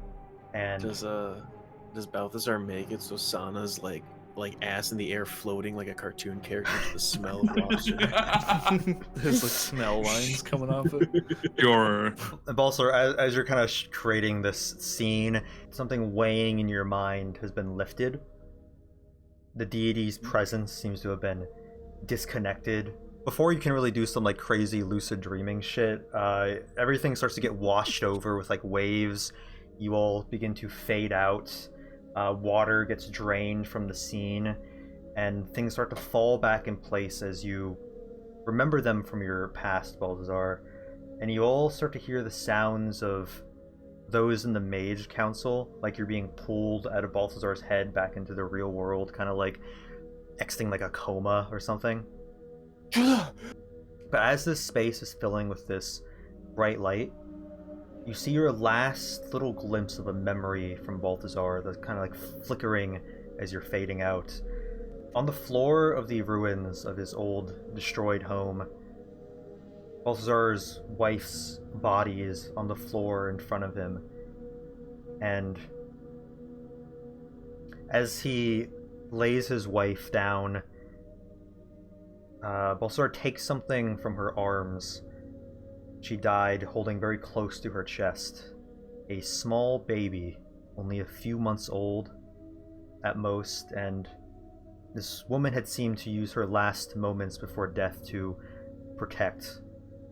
And Balthazar takes the baby in his arms to hold close as you all sort of fade away, and you're now awakening all in your individual seats. Your vision's still dark and like you're looking through like sheets of like a green plastic, but then the members of the Mage Council begin tearing away the slimy snake skin from your faces and shedding it from your bodies as you're all back in this room with all these mages surrounding you. Did we do it? Oh my lord. Thackus walks over and says, "Did you do it? How do you feel?" Looking at Balthazar. I feel better. Balthazar, you can remove your points of exhaustion. Yes! Let's Thank God. freaking go! Won't be holding us back anymore. Like, Oh my fuck, God, Jesus. bruh. I swear, you were like this close to getting cut. I was so pissed. We have a group DM of cutting you for the podcast. We were worried there for a moment. Some of you began shaking violently in your seats like something was going wrong, but then There was a ghost. looking Pebble, into your minds, we saw an opening like your work was finished, so we were able to pull you back out. Were you able to vanquish his presence? Can I take the staff out of my pocket to see if it turns to dust? The staff is still there, but you are no longer attuned to it. Woohoo! So Give it to the snake people. It's dark beady pearls it has for eyes, kind of glimmer slightly as you look at it. We're not done yet. Well, what do you mean? Come again? They gonna attune to it again? No. That'd be so funny. That would be the funniest shit. Oh my god. Just go back in. Round two, baby. We need to destroy the staff. It would take a lot to destroy the staff. You would need to first remove the magical properties from it. I recommend just trying to get rid of it if you can't actively destroy it. We could take it, for example, and maybe study it. You don't have any connection with the Academy, do you? The Academy? No, not at all. Very well. If you can study it, find a way we can dissipate the magic from it, I'd be grateful. He takes the staff. Do you let go of your grasp and give it to him? Yep. And he pulls it away. He hands it up to Yaslu, who kind of takes it away into like back, passing through back curtains in the room to a separate chamber that you can't see. We will see all we can learn from this artifact? In the meantime, I have a question, something else I hold in my possession. I take out the Magi apparatus. You're already wearing it. It's Sure. massive. I mean, like, I assume like my cloak covers it. Or No, something, it doesn't. Doesn't at all. No? Okay. I believe I said I that hold it up. when you first got it, that this is not something you can easily cover. It's very obvious. Then I at least like hold it up, like raise my wrist and that. Yeah. You wouldn't happen to know anyone who would have any parts for repair for this item? He's sort of looking over it, looking to the others that are also kind of looking at it. The ones in this room. Lasisi, Leilu's kind of looking over her supplies to look at it. Valen kind of turns his head looking at it. All of them look a little bit unsure. Thakis says, I'm not sure I've seen equipment such as this in my lifetime. Where did you receive such a device? We had acquired it from the town of Greenclay. he like puts a finger to his chin like he's thinking. He says, Interesting. This is within Greenclay's technology? Not necessarily. It was buried. Don't even think they even knew they had it. Very perplexing. Well, I would need probably days in order to all of us to study this and figure out how it operates in order to repair it in some way. Do you know the creator of this device? I had heard rumors it was the great Magi created it. Someone from the House of Magi. I've heard of this, but if they've created it, they would definitely be able to figure out how it works if they understand it themselves. But if you would like to give it to us, we can take a look. Perhaps another time. there's like a kind of look of disappointment on his face, and he's like, Oh, of course. I would love to, but without the staff, I'm now limited to this. You said this was within Greenclay. Are there any more of like this within the castle or the region? Balthazar, knowing that there is one within the Dawntrotters, but it's also how he said to not sort of let people know you have it. I immediately say, no, I've never seen one before. So it's one of its kind. You stole it from Greenclay? It was rewarded when we defeated the beast. They gave it to you. They didn't know what it did, so they just threw it off, thinking it was secondhand trash. Make a deception check. Well, no, that's Don't fuck this up. Natural one. Oh no! Oh my god. Well, went well. Can I get advantage since Modsy's doing this too?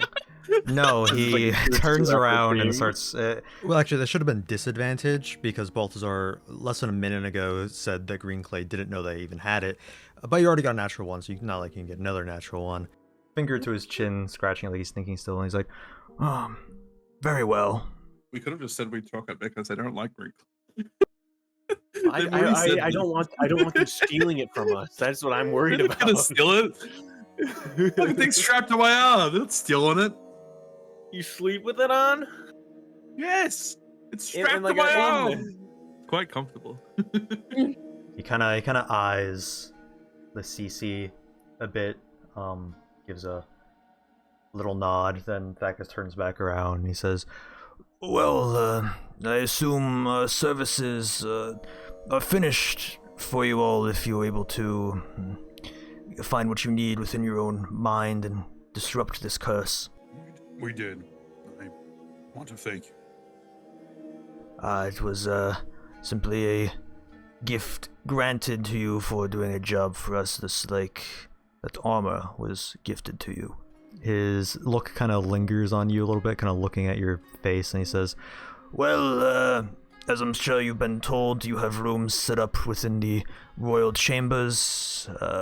We have plenty of spare rooms, so you can have individual chambers for the nights.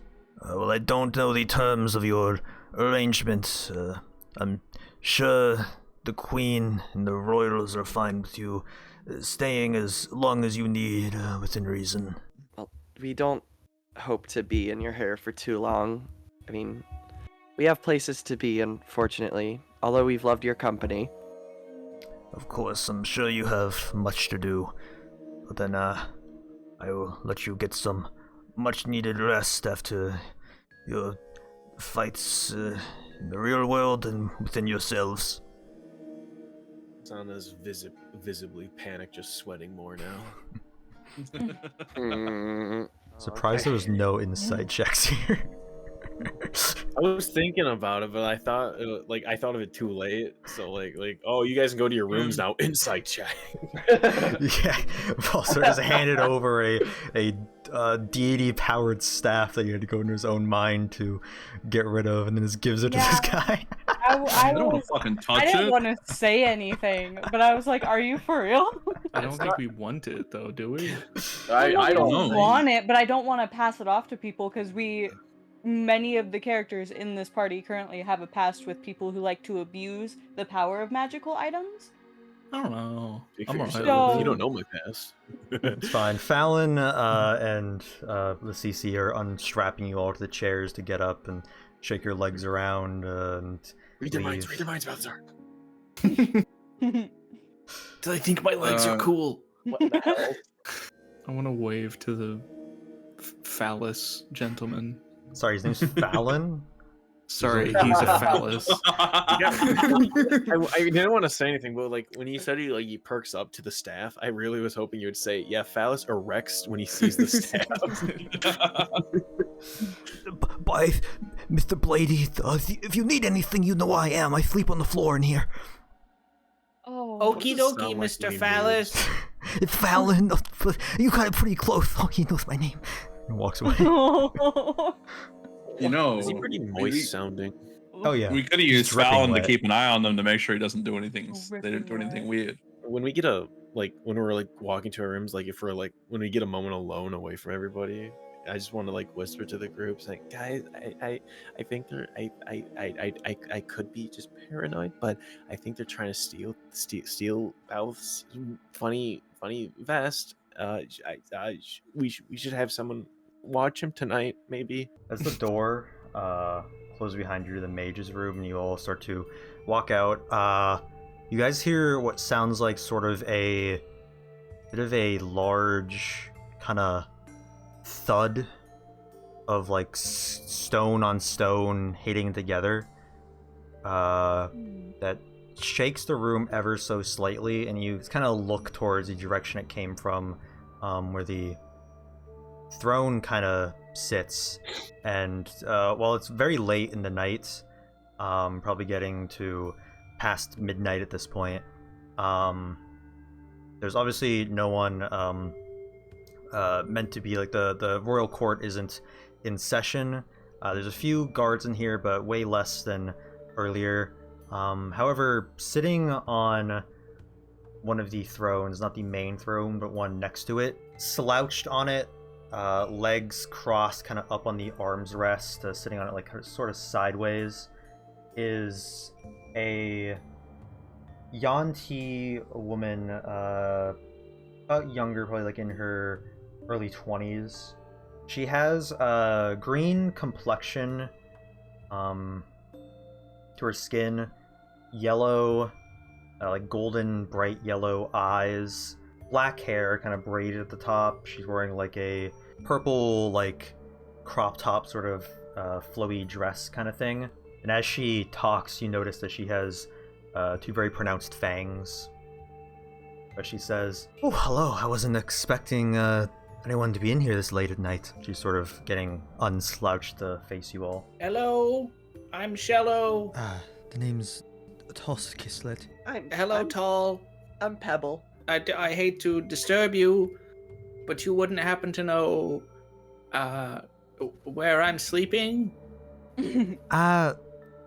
I don't know any of the royal business. I'm not kept informed. You may be mistaking me for a Kithslian. I'm a Kithslit. You all have such interesting faces. Where are you all from? Why are you here meeting with the mages? We had a bit of an issue, a curse issue that we needed resolved. Our friend was turning into a lobster. Her eyebrows like go up, and she looks like surprised. She's like, "Excuse me." Well, I mean, that's what I think was happening. He's no longer a lobster. You can't eat him. He's not a lobster anymore. Please don't try to eat him. Sana sounds so disappointed by that news. Yeah. Interesting indeed. If it was a person turned into a lobster, I'm not sure I'd quite get the appetites. I would. Licks her lips slightly. Sana awkwardly smiles seeing that. Can I read her surface thought? Her surface thoughts are like mystery. Like she wants to know more about these people. Like she's intrigued. She wants to know why you're all kind of here. You're also getting a hint of boredom and flirtatiousness, sadness, a range of emotions. Oh. Wow.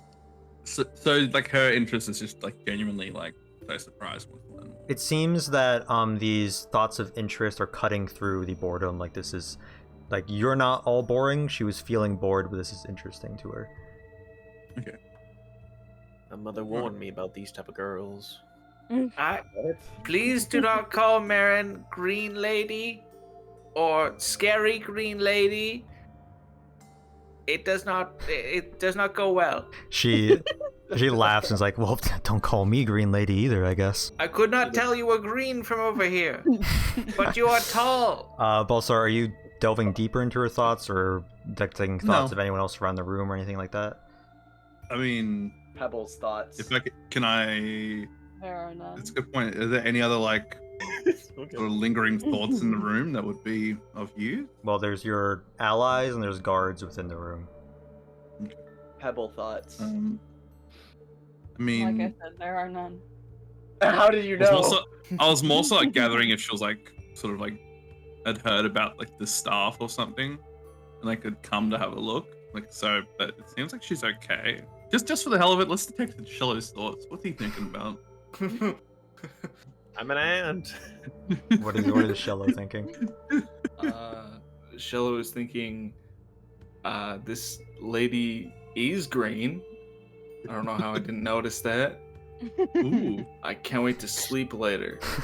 Oh, I don't have to sleep. I can't wait to play with my collectible figurines later. Okay. What are you doing out here? Cringe smile still on. She's also kind of has a smirk on her face, but she starts to get up and she says, what I'm doing, well, all my business is done here for the night, so I'm heading back to my chambers. Will I be seeing you all around the palace the next few days, or? Pebble blushes a little and says, I mean, probably. I wander a lot. Excuse me, she looks at you strangely and is like, and then nods. Excuse me, Tall. You mentioned a chamber. Where are we meant to sleep? I don't know. I'll ask one of the guards. Maybe they know. Where are you sleeping?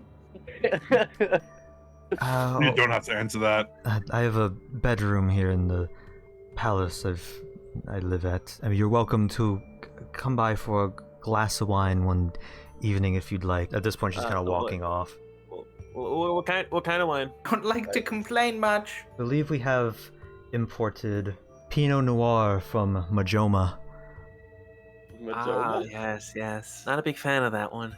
I have a feeling that's Yeah, neither am I. I much prefer the grapes grown within Bofados. Oh my fucking god! Oh my fucking god!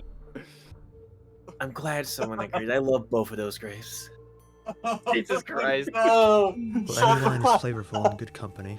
She finishes walking off. Oh, so many people watching a podcast that's just a big dick joke. I love both of those grapes. He's fucking hilarious. Who doesn't love a little dick That's joke? Wait, I don't no. get the Majoma one. I got Joe Ma last night. It's a play on Joe Mama. Do not. Oh, I'm gonna approach the Please. closest guard and ask if he knows where they had organized for our rooms to be. Do you know where the honk shmee rooms Yeah, are? he like nods at you and kind of gives you directions of which halls to take and things such as that, but gives you a warning not to get lost or go poking around or anything. It's pretty late at night, so while you're walking to your rooms, it seems to be a section, like a wing of various guest rooms. Some of them have like plaques with names on them as you walk by of like the guests staying there. Some of the rooms have like a tray of like empty plates outside of like room service and things, but you're all able to find doors marked with your names. nice. We should switch a little Balthazar blackout. to a different room and then have Shello watch him. I am paranoid. Also, can you make a perception check walking back? Oh no, no more disadvantage! No more Yay! disadvantage. You're normal. After years and years. 11! Years and years. It's been like a week. If Yeah. One of the names catches your eye, specifically a last name on one of the doors, as it reads Julia Neath. Oh fuck! Let's ignore that room. Oh God. I recall someone else with the last name Neath. Yeah. Yep. Yeah. Yep. Wait. Philip B. Neath. Sorry. there was actually another character with the last name Neath. The first name doesn't catch your attention. It's only the last name that you recognize. You don't know who this person actually is. Guys, the name on this door. Neath? Do you remember that little twerp that, you remember we were in the alleyway with all the stalls and these two kids? I don't know most of the things you talk about. I do. I was- Wait. Think he's got family in town. Oh God. Which town? This a town of witches? No. Who is this? Do you think Moneybags. This may have been before we crossed paths. Long story short, there were these two troublemakers, and we got into a situation. This one, in particular, is very stubborn, very idiotic child, but he's also got a very rich and powerful family. Oh. You'll hear from behind you. Why are you all standing in front of my door speaking to each other? Turning around, you see a Eep. younger looking woman, blonde hair, purple sort of outfit with lots of jewelry, like veil on her head. One arm seems to be a prosthetic golden metal with some like arcane gems in it that cause it to be able to be moved. Cool. Can I hide behind Marin? You make a stealth check.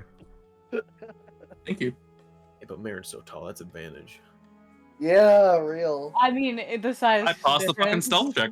I'm not there. We don't know that. We don't know that because you're like 3 feet away from them, so it could be really. Blood has a plus. Don't get excited. With her natural 20 to see you, she just watches you step behind Marin, Oh. kind of tilting her head to the side, and she's just like, you so pretty. Did you all need me for something? No, apologies. We were actually just going to our rooms and I- got caught up in conversation. Are you lost?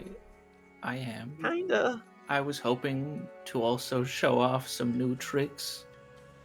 I don't care about your tricks. Find your way to your rooms and please move aside. Okay. Okay. I start So walking off. sorry about that. Yeah. Like I fast. shuffle with Marin moving out of the way. I also shuffle. I've never met a person called Julia I could trust. I'm so perplexed by her arm. Also, that's real. You know what? that's specific. You're not wrong. Who has the highest passive perception? Oh. My Yeah. passive is 8. Mine's No, that's 12. 14. 14. 11. The P3 was out of So, 14? 14, yes. You make a perception check. That's spun on that 7. As you guys move out of the way, she immediately goes past you, opening the door, not like all the way, kind kind of sliding in, and then closing it behind her. That makes sense. I walked off Seems like first. very normal. Most of my dice didn't activity. fucking roll. It just spun in place. But like, Are these who's plaques rolling? removable? Like slide in, like you would with. They Sort of seem to be like kind of like scrolled- screwed in. Into a metal base so they can be interchangeable. We'll see about that. What do I got? wouldn't it just be easier to switch rooms instead of like swapping Don't planets? you also literally have something to conjure up, like a screwdriver? Yeah, I do. I'm getting there. Okay. Just checking, man. After last session, you know. I'm removing the plaque. I don't want my name anywhere near hers, or to know that my name exists in this. I'm gonna make. I assume it's like a flathead screwdriver. Yeah. Yeah. I'm gonna make a screwdriver and unscrew the plaque off the door. Okay, you unscrew it and it comes off.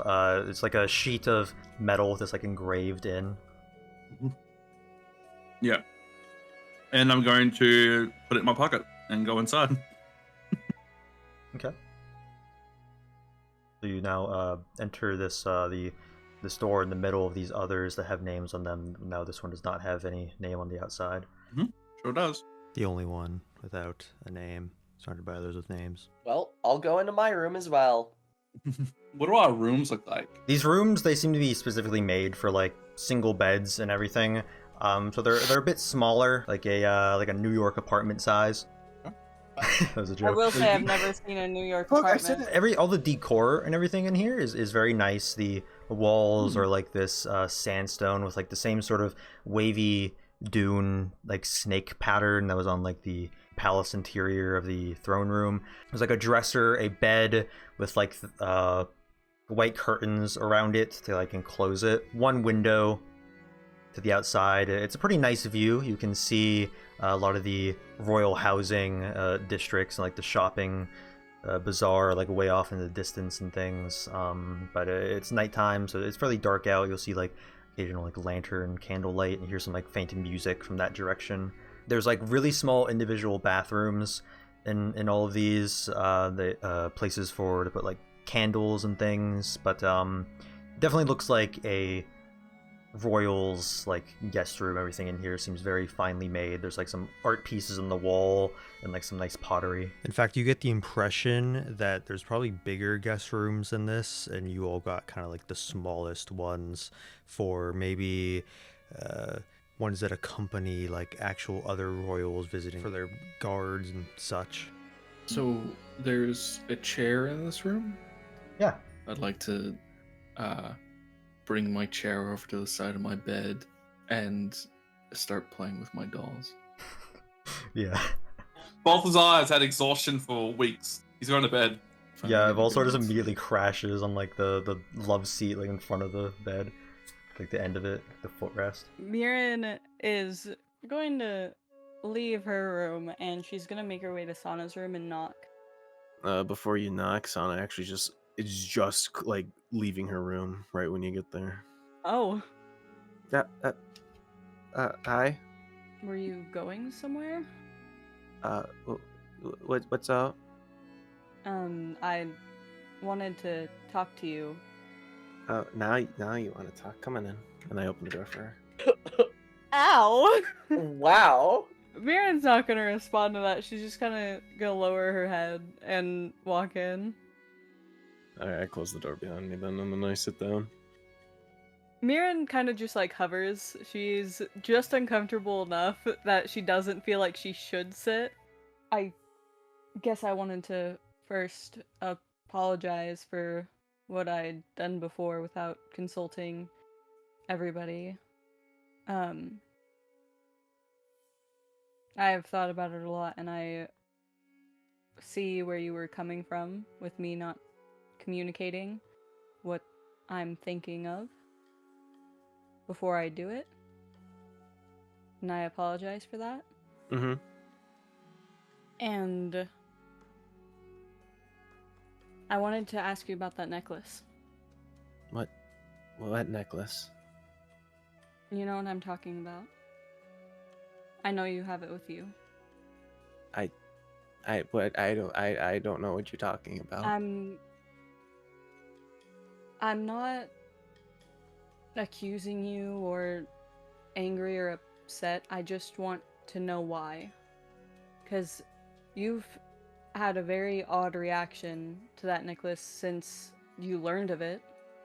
And I saw it on you back in Green Clay. Sana's eyes slightly widen up, like just realization, but like it calms down like a split second. I'm not here to accuse you of anything, but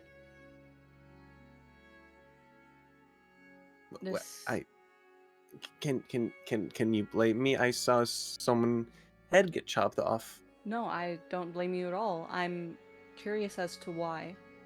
Your reaction to it, just subtle things that maybe other people haven't noticed, or maybe I'm overthinking.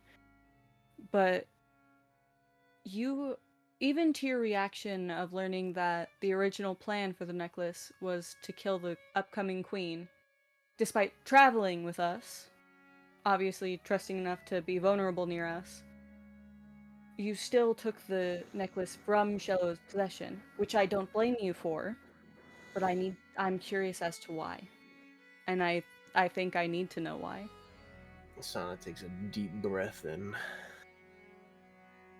When I do not have it on me anymore. She kind of looks off, like towards like the corner of the room, just not really staring at anything, just sort of just staring. She's just like, her eyes are kind of like darting a little bit back and forth, like she's running something through her mind. And then she just takes a deep breath in, closes her eyes, and then she starts fidgeting with her hands, saying, yeah, it's, the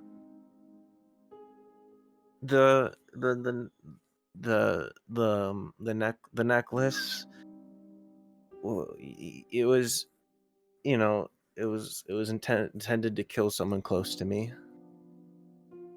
Yeah, my friend was supposed to be the queen, and seeing something intended for them is, it's hard to see. Your friend? Yeah.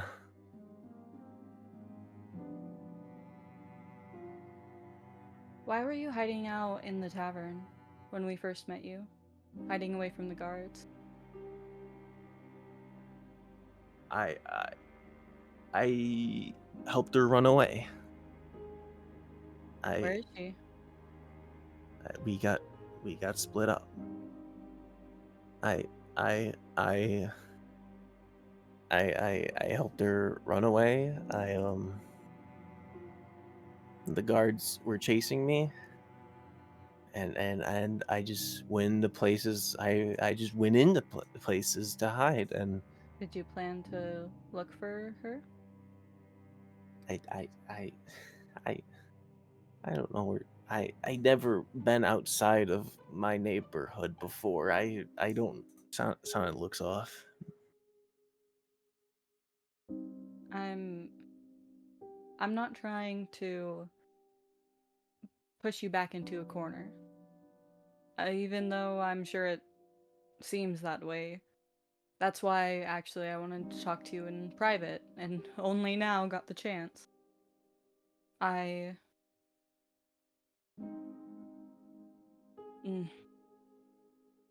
Sana, I care about you.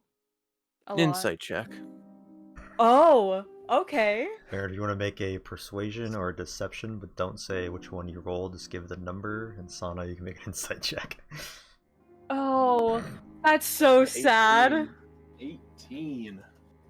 Like was it genuine? Was it? Mirren is wholly genuine. Like, almost to the point of being emotional. She is looking straight at Sana, but she's almost like fidgeting. Like, it's hard for her to admit it, but it's completely genuine.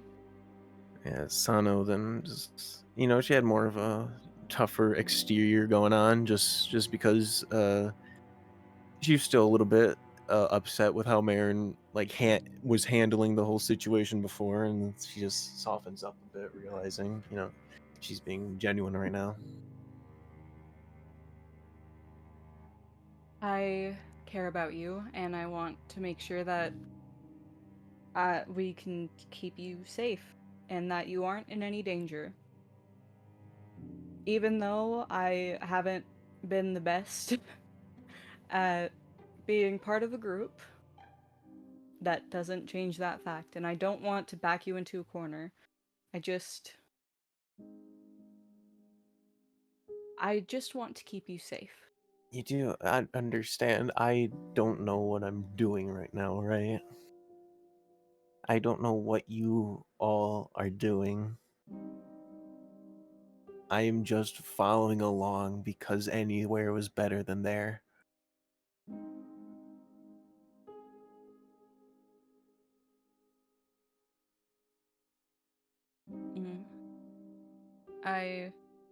That makes sense. Obviously, my situation isn't similar to yours at all, but my reason for being here is similar.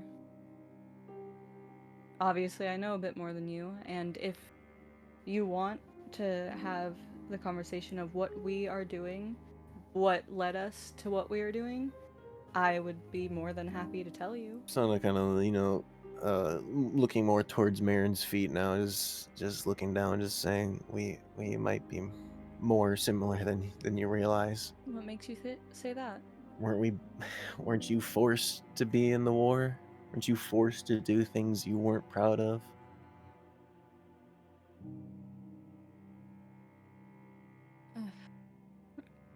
Yeah. I'm being forced as well. And similarly to you, I am crumbling under that pressure. Mirren kind of looks down, just seems lost in thought a little bit at Sana saying that. I'm supposed to be a druid, right? You know that? You've mentioned it. Have you seen me cast one spell? No. One I've seen one you polymorph, one healing. No, I haven't seen you do that. But I've I seen can't. you do things hundreds upon thousands, if not millions of people can't. It doesn't change the fact that I can't be a druid. I can do all this stuff, but I still can't be a druid. The one thing I desperately want to be. Even the simplest of magics that a toddler can do, I can't. How long has this bothered you? It's my whole life. Mirren's gonna take a step closer to Sana, just getting a little bit closer, but still keeping distance, because she looks unsure, but she wants to provide. She looks like she wants to provide Sana comfort, but doesn't know how to in this moment. I understand that to some level. Obviously, I can't relate to everything you've been through. Not even close, but I think there are more similarities than I originally thought. What was your childhood like?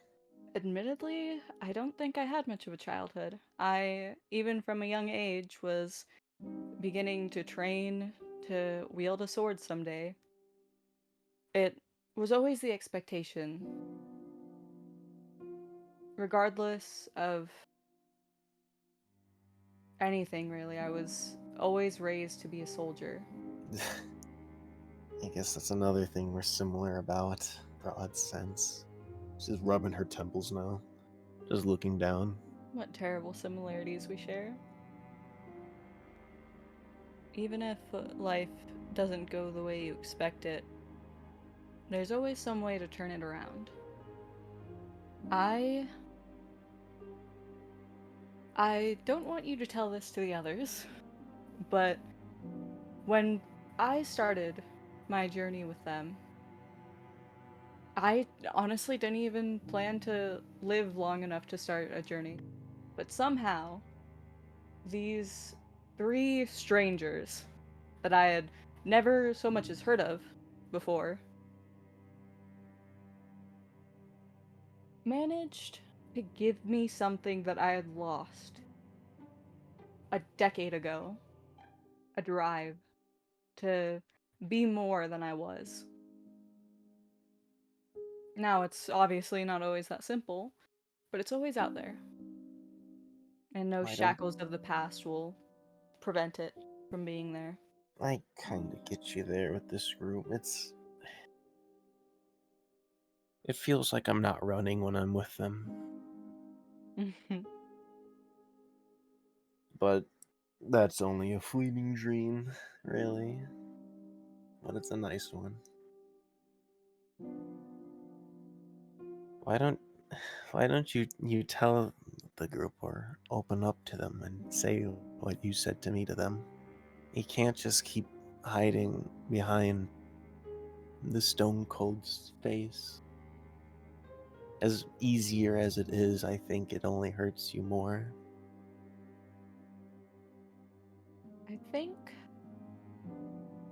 I think I never lost the mindset from back when I started this journey, because all 4 of us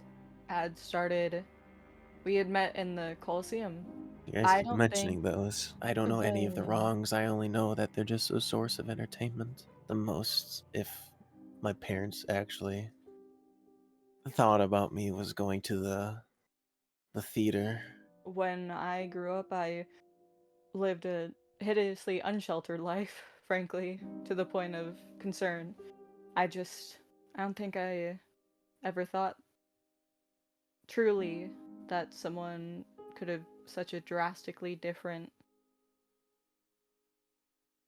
way of being able to view things. The Colosseums, they're more than just for entertainment. They're only, frankly, for entertainment to the highest bidder. Any person who has committed a crime or is just in a bad enough place in life that they need to enroll themselves are forced to fight against each other, against terrible creatures, locked away in a cell.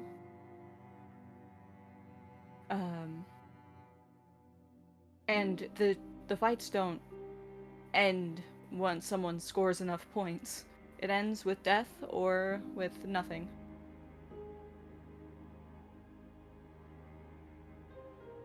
And we, for different reasons, all of us, were put into one of these Colosseums.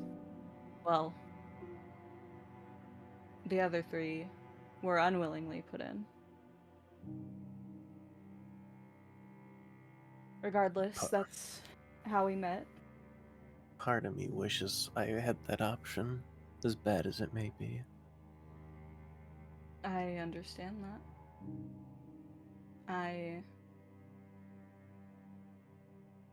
I willingly went into Colosseum, so I understand that sentiment perfectly. We fought alongside each other. We came near death many times.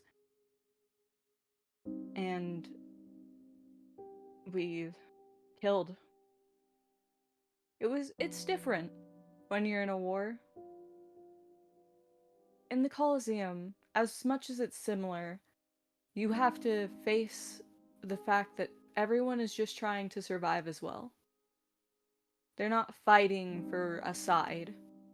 They're not fighting on command of someone. They're fighting to survive. In war, it's not that simple. Or, rather, it's more simple. It's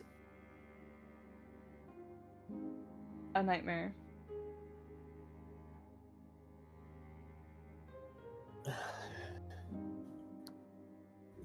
Sana just sort of looks up, seeing or hearing Marin being more vulnerable. Just this this strike of pain and disgust kind of flashes in her face. Like not towards Marin, but just in like kind of like internally. I do insight. And Nat natural 20. 20 insight. So Yeah, do I even have to roll? go ahead and roll anyway. 7.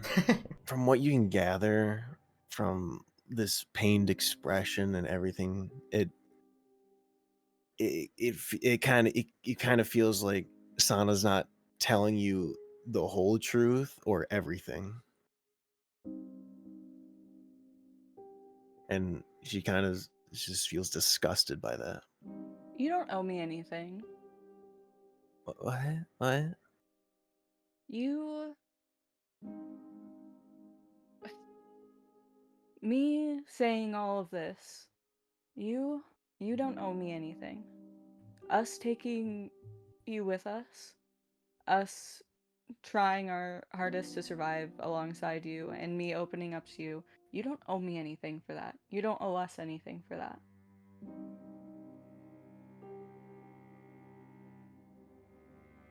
Sana's eyes kind of just thinking while looking at Marin. We didn't take you in expecting anything, and I certainly don't care about you because I expect something. So you have no obligation to give us anything. You don't have any obligation to be vulnerable. You don't have any obligation to tell us anything. Tell me anything. I want you to know that I would still guard you with my life, but you have no obligation to, because I will do that regardless. Sana's just conflicted. I know you asked, you offered before, but can you teach me how to use a longbow? I was supposed to be trained in one, but that was one of the other aspects I failed in. I'd be happy to teach you. She just nods a little bit, verge of tears, but no tears. Thank you. Of course. Marin just sort of has just a small smile now. She's clearly still worked up, but a lot more content now. Before you go, please try to be a little more open to us, and I'm worried you're gonna run away because you feel like a burden, and none of I probably can speak for the others, but none of us want that. Marin immediately tenses, looking pretty surprised. 'Cause I know Pebble was trying to, and I'm kind of a hypocrite for this, but I don't know. I won't go anywhere. I don't think I could live with myself if I did at this point. I'll try to be more open. I can't promise it's going to be a swift process. As long as it's a process. I'll try. I promise. Good night, Sana. Yeah, she gets up and just opens the door for you. Good night. Marin walks out and walks back to her room. As Sana closes the door, she just conflicted feelings. It's like I can't. I shouldn't have lied. And then she's gonna, just regather her emotions. You guys can take a long rest. Is anyone doing anything in the morning? Sana's gonna go to Balthazar's room and check on him. Balth, What? you awake? You alive? Oh no. Is your Omnitrix still on you? My what? Sorry, it was a graphic scroll. Is your magic thing on you still? Yeah. Can you open the door? I'll make a perception check. You really believe I'm that Okay. No, it's on you. It comes You look at your back. belongings. Make an investigation check. Okay. If I try to twist the door, is it still locked? 15. Door is still locked. Balthazar, as far as you can tell, all of your belongings are still on you. Looking around the room, you didn't really get a good look at this place when you went to bed. I mean, you don't know why the window's open, but other than that, everything seems fine. Oh shit, they got a bidet. What? Magic. I'm just imagining what Balthazar does. You know, he sees the room. I get up, do a big stretch, then go unlock and open the door. Can I come in? Yeah. I get in, kind of like holding my staff close to my chest with both hands, and just kind of like, you know, a new person in a new space. Can we talk? Sure. What's going on here? Okay. I wanted to apologize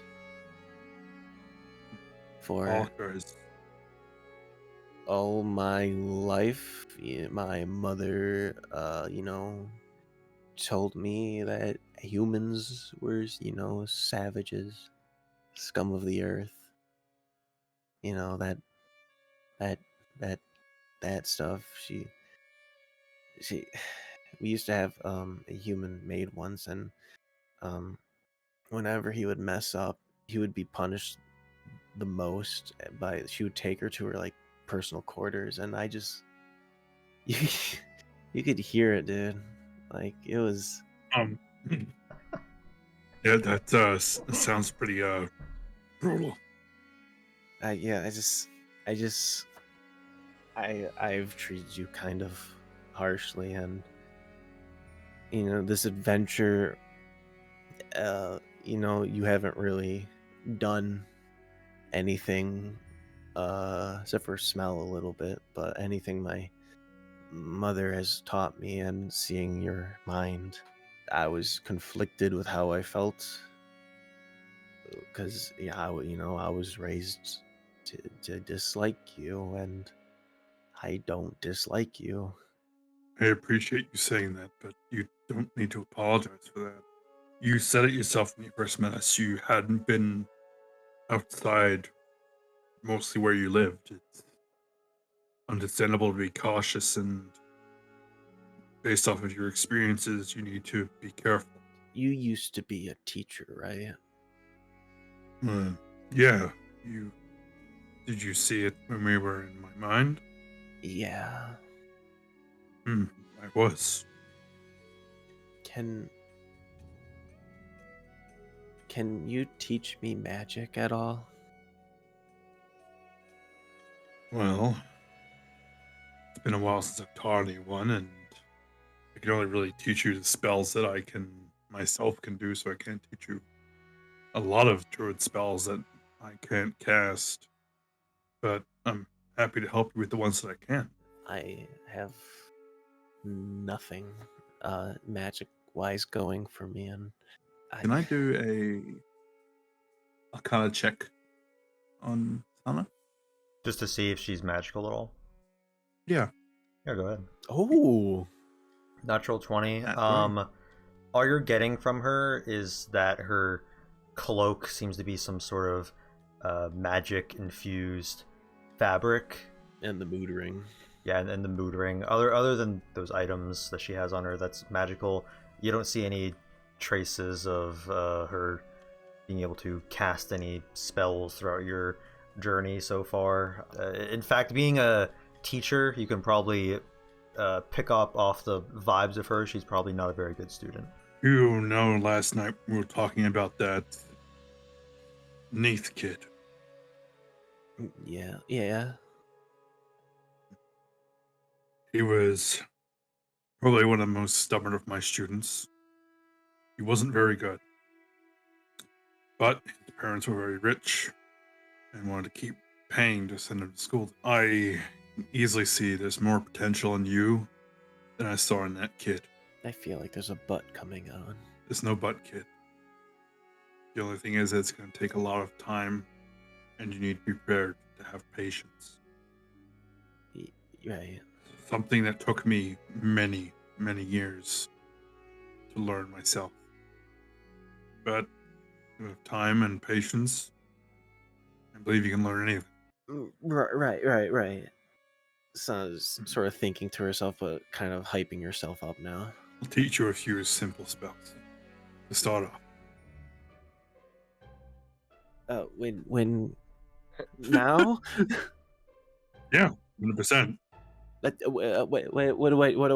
do I do? I start moving furniture around the room to business space.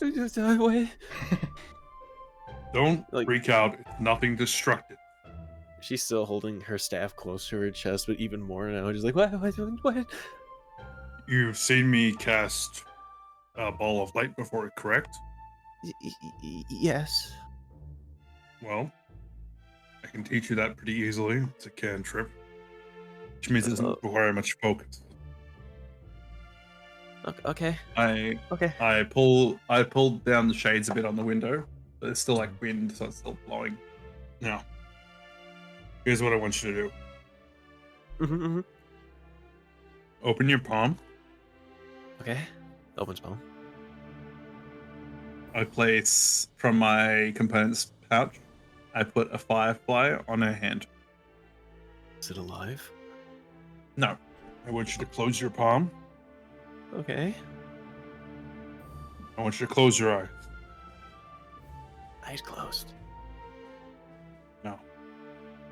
You see how dark it is. Your eyes closed. Yes. I want you to seek out light. I want you to really be able to think that you need to light this up. You need to see. Just focus on creating light. She starts like just clenching her whole body. Just, and then after like maybe like a minute, she's gonna take a swig of alcohol and then do it again.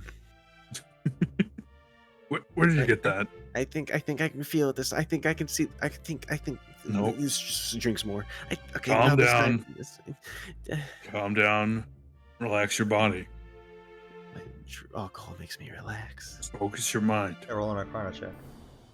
Me or him? You, Sana. Yo! -2, 18. Nice. Nat 20. Natural 20 for the Nat 18 20. in total. Sana, Holy shit. Sana, you put your hand out, you focus all your might, and you start to open your hand. I feel it. And I feel it. there's Open your eyes, kiddo. a little bit of light, and when you open your hand, it's the firefly guts are all over your hand. You crushed it, and some of the phosphorus that was inside of the firefly is just like dripping from your hand. That's what was lighting up. Did I do it? Sana did not seem to cast any spell. It's in that 20. I was close, right? We can work on it a bit more. Can we try again? She's pumped. This seems to invigorate Sana. Your teaching is having an effect on her, even though it's not showing in the form of literal magic. Okay. Okay.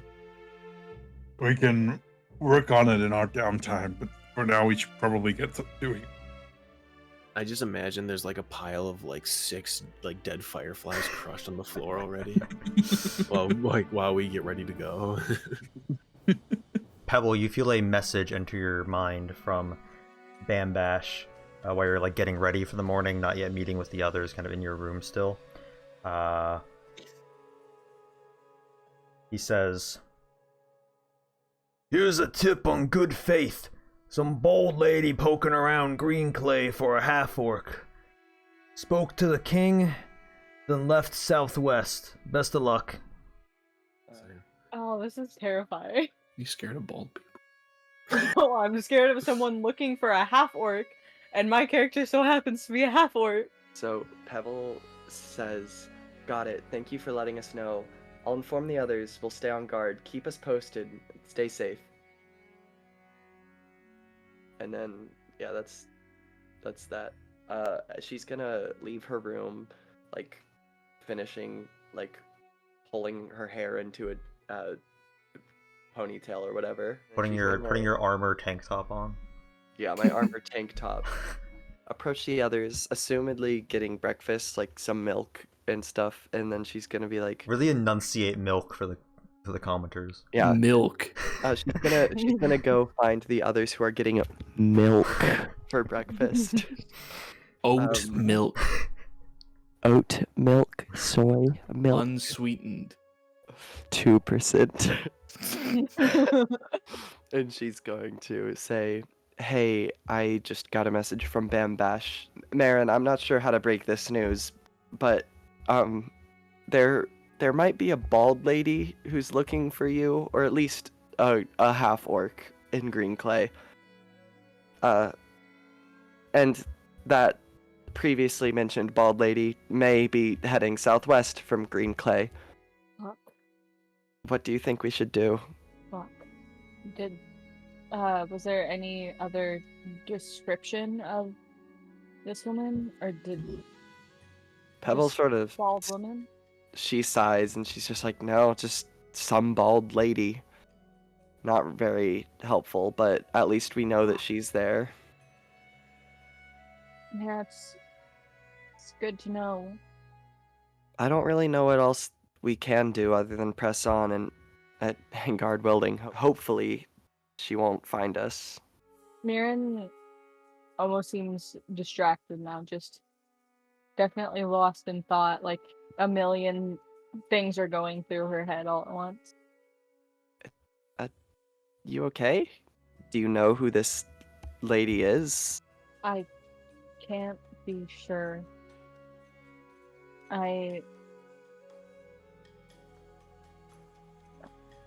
Sorry, that wasn't what I was expecting, I guess. Yeah, sorry about that. You look like you No, had a rough no, night. I didn't want to add on to it, but No, thank you. Thank you for telling me. I don't know for sure. I mean, obviously, like you said, could not even be me. It could be another half orc.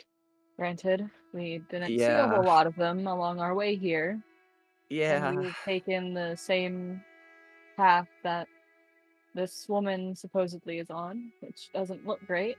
Yeah. There's only one person that stands out like that from my memory, but I can't be sure that it's her. I never met her. Who is that person? A woman I saw in my dream.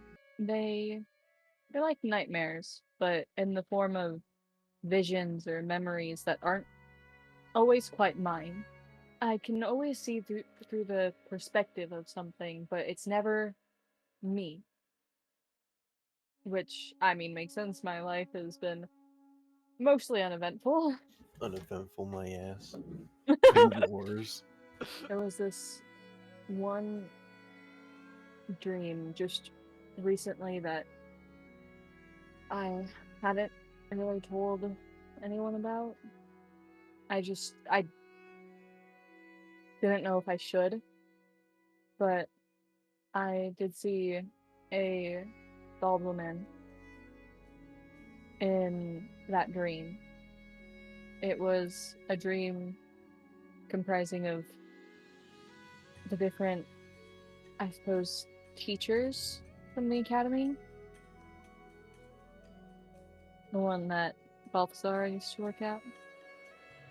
Teachers that you've never met before. Yes. So, did she have a sort of murdery vibe? Did you get that vibe from her? Did she seem murdery? Well, none of them seemed particularly kind, but I tried to push it back to the back of my mind, but now that obviously there's some concern. After everyone had left, where you would expect a dream to end, it continued, and she looked aware. She looked right at me, not past me like it usually feels in memories or in dreams. I felt like like I was face to face with her in that moment.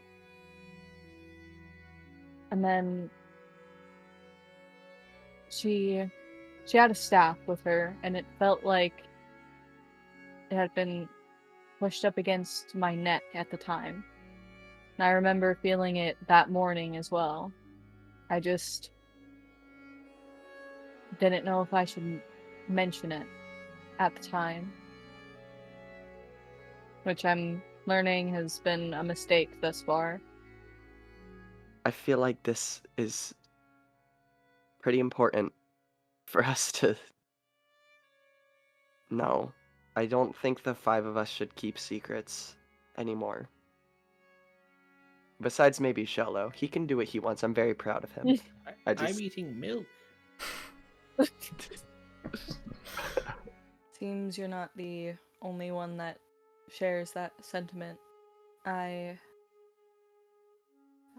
trying. Me too. After Falson's dad, I'm trying harder. It's hard to think now that I have people with me in a small group that actually look out for each other and fully know each other and care for each other. It's an adjustment for me. Me too.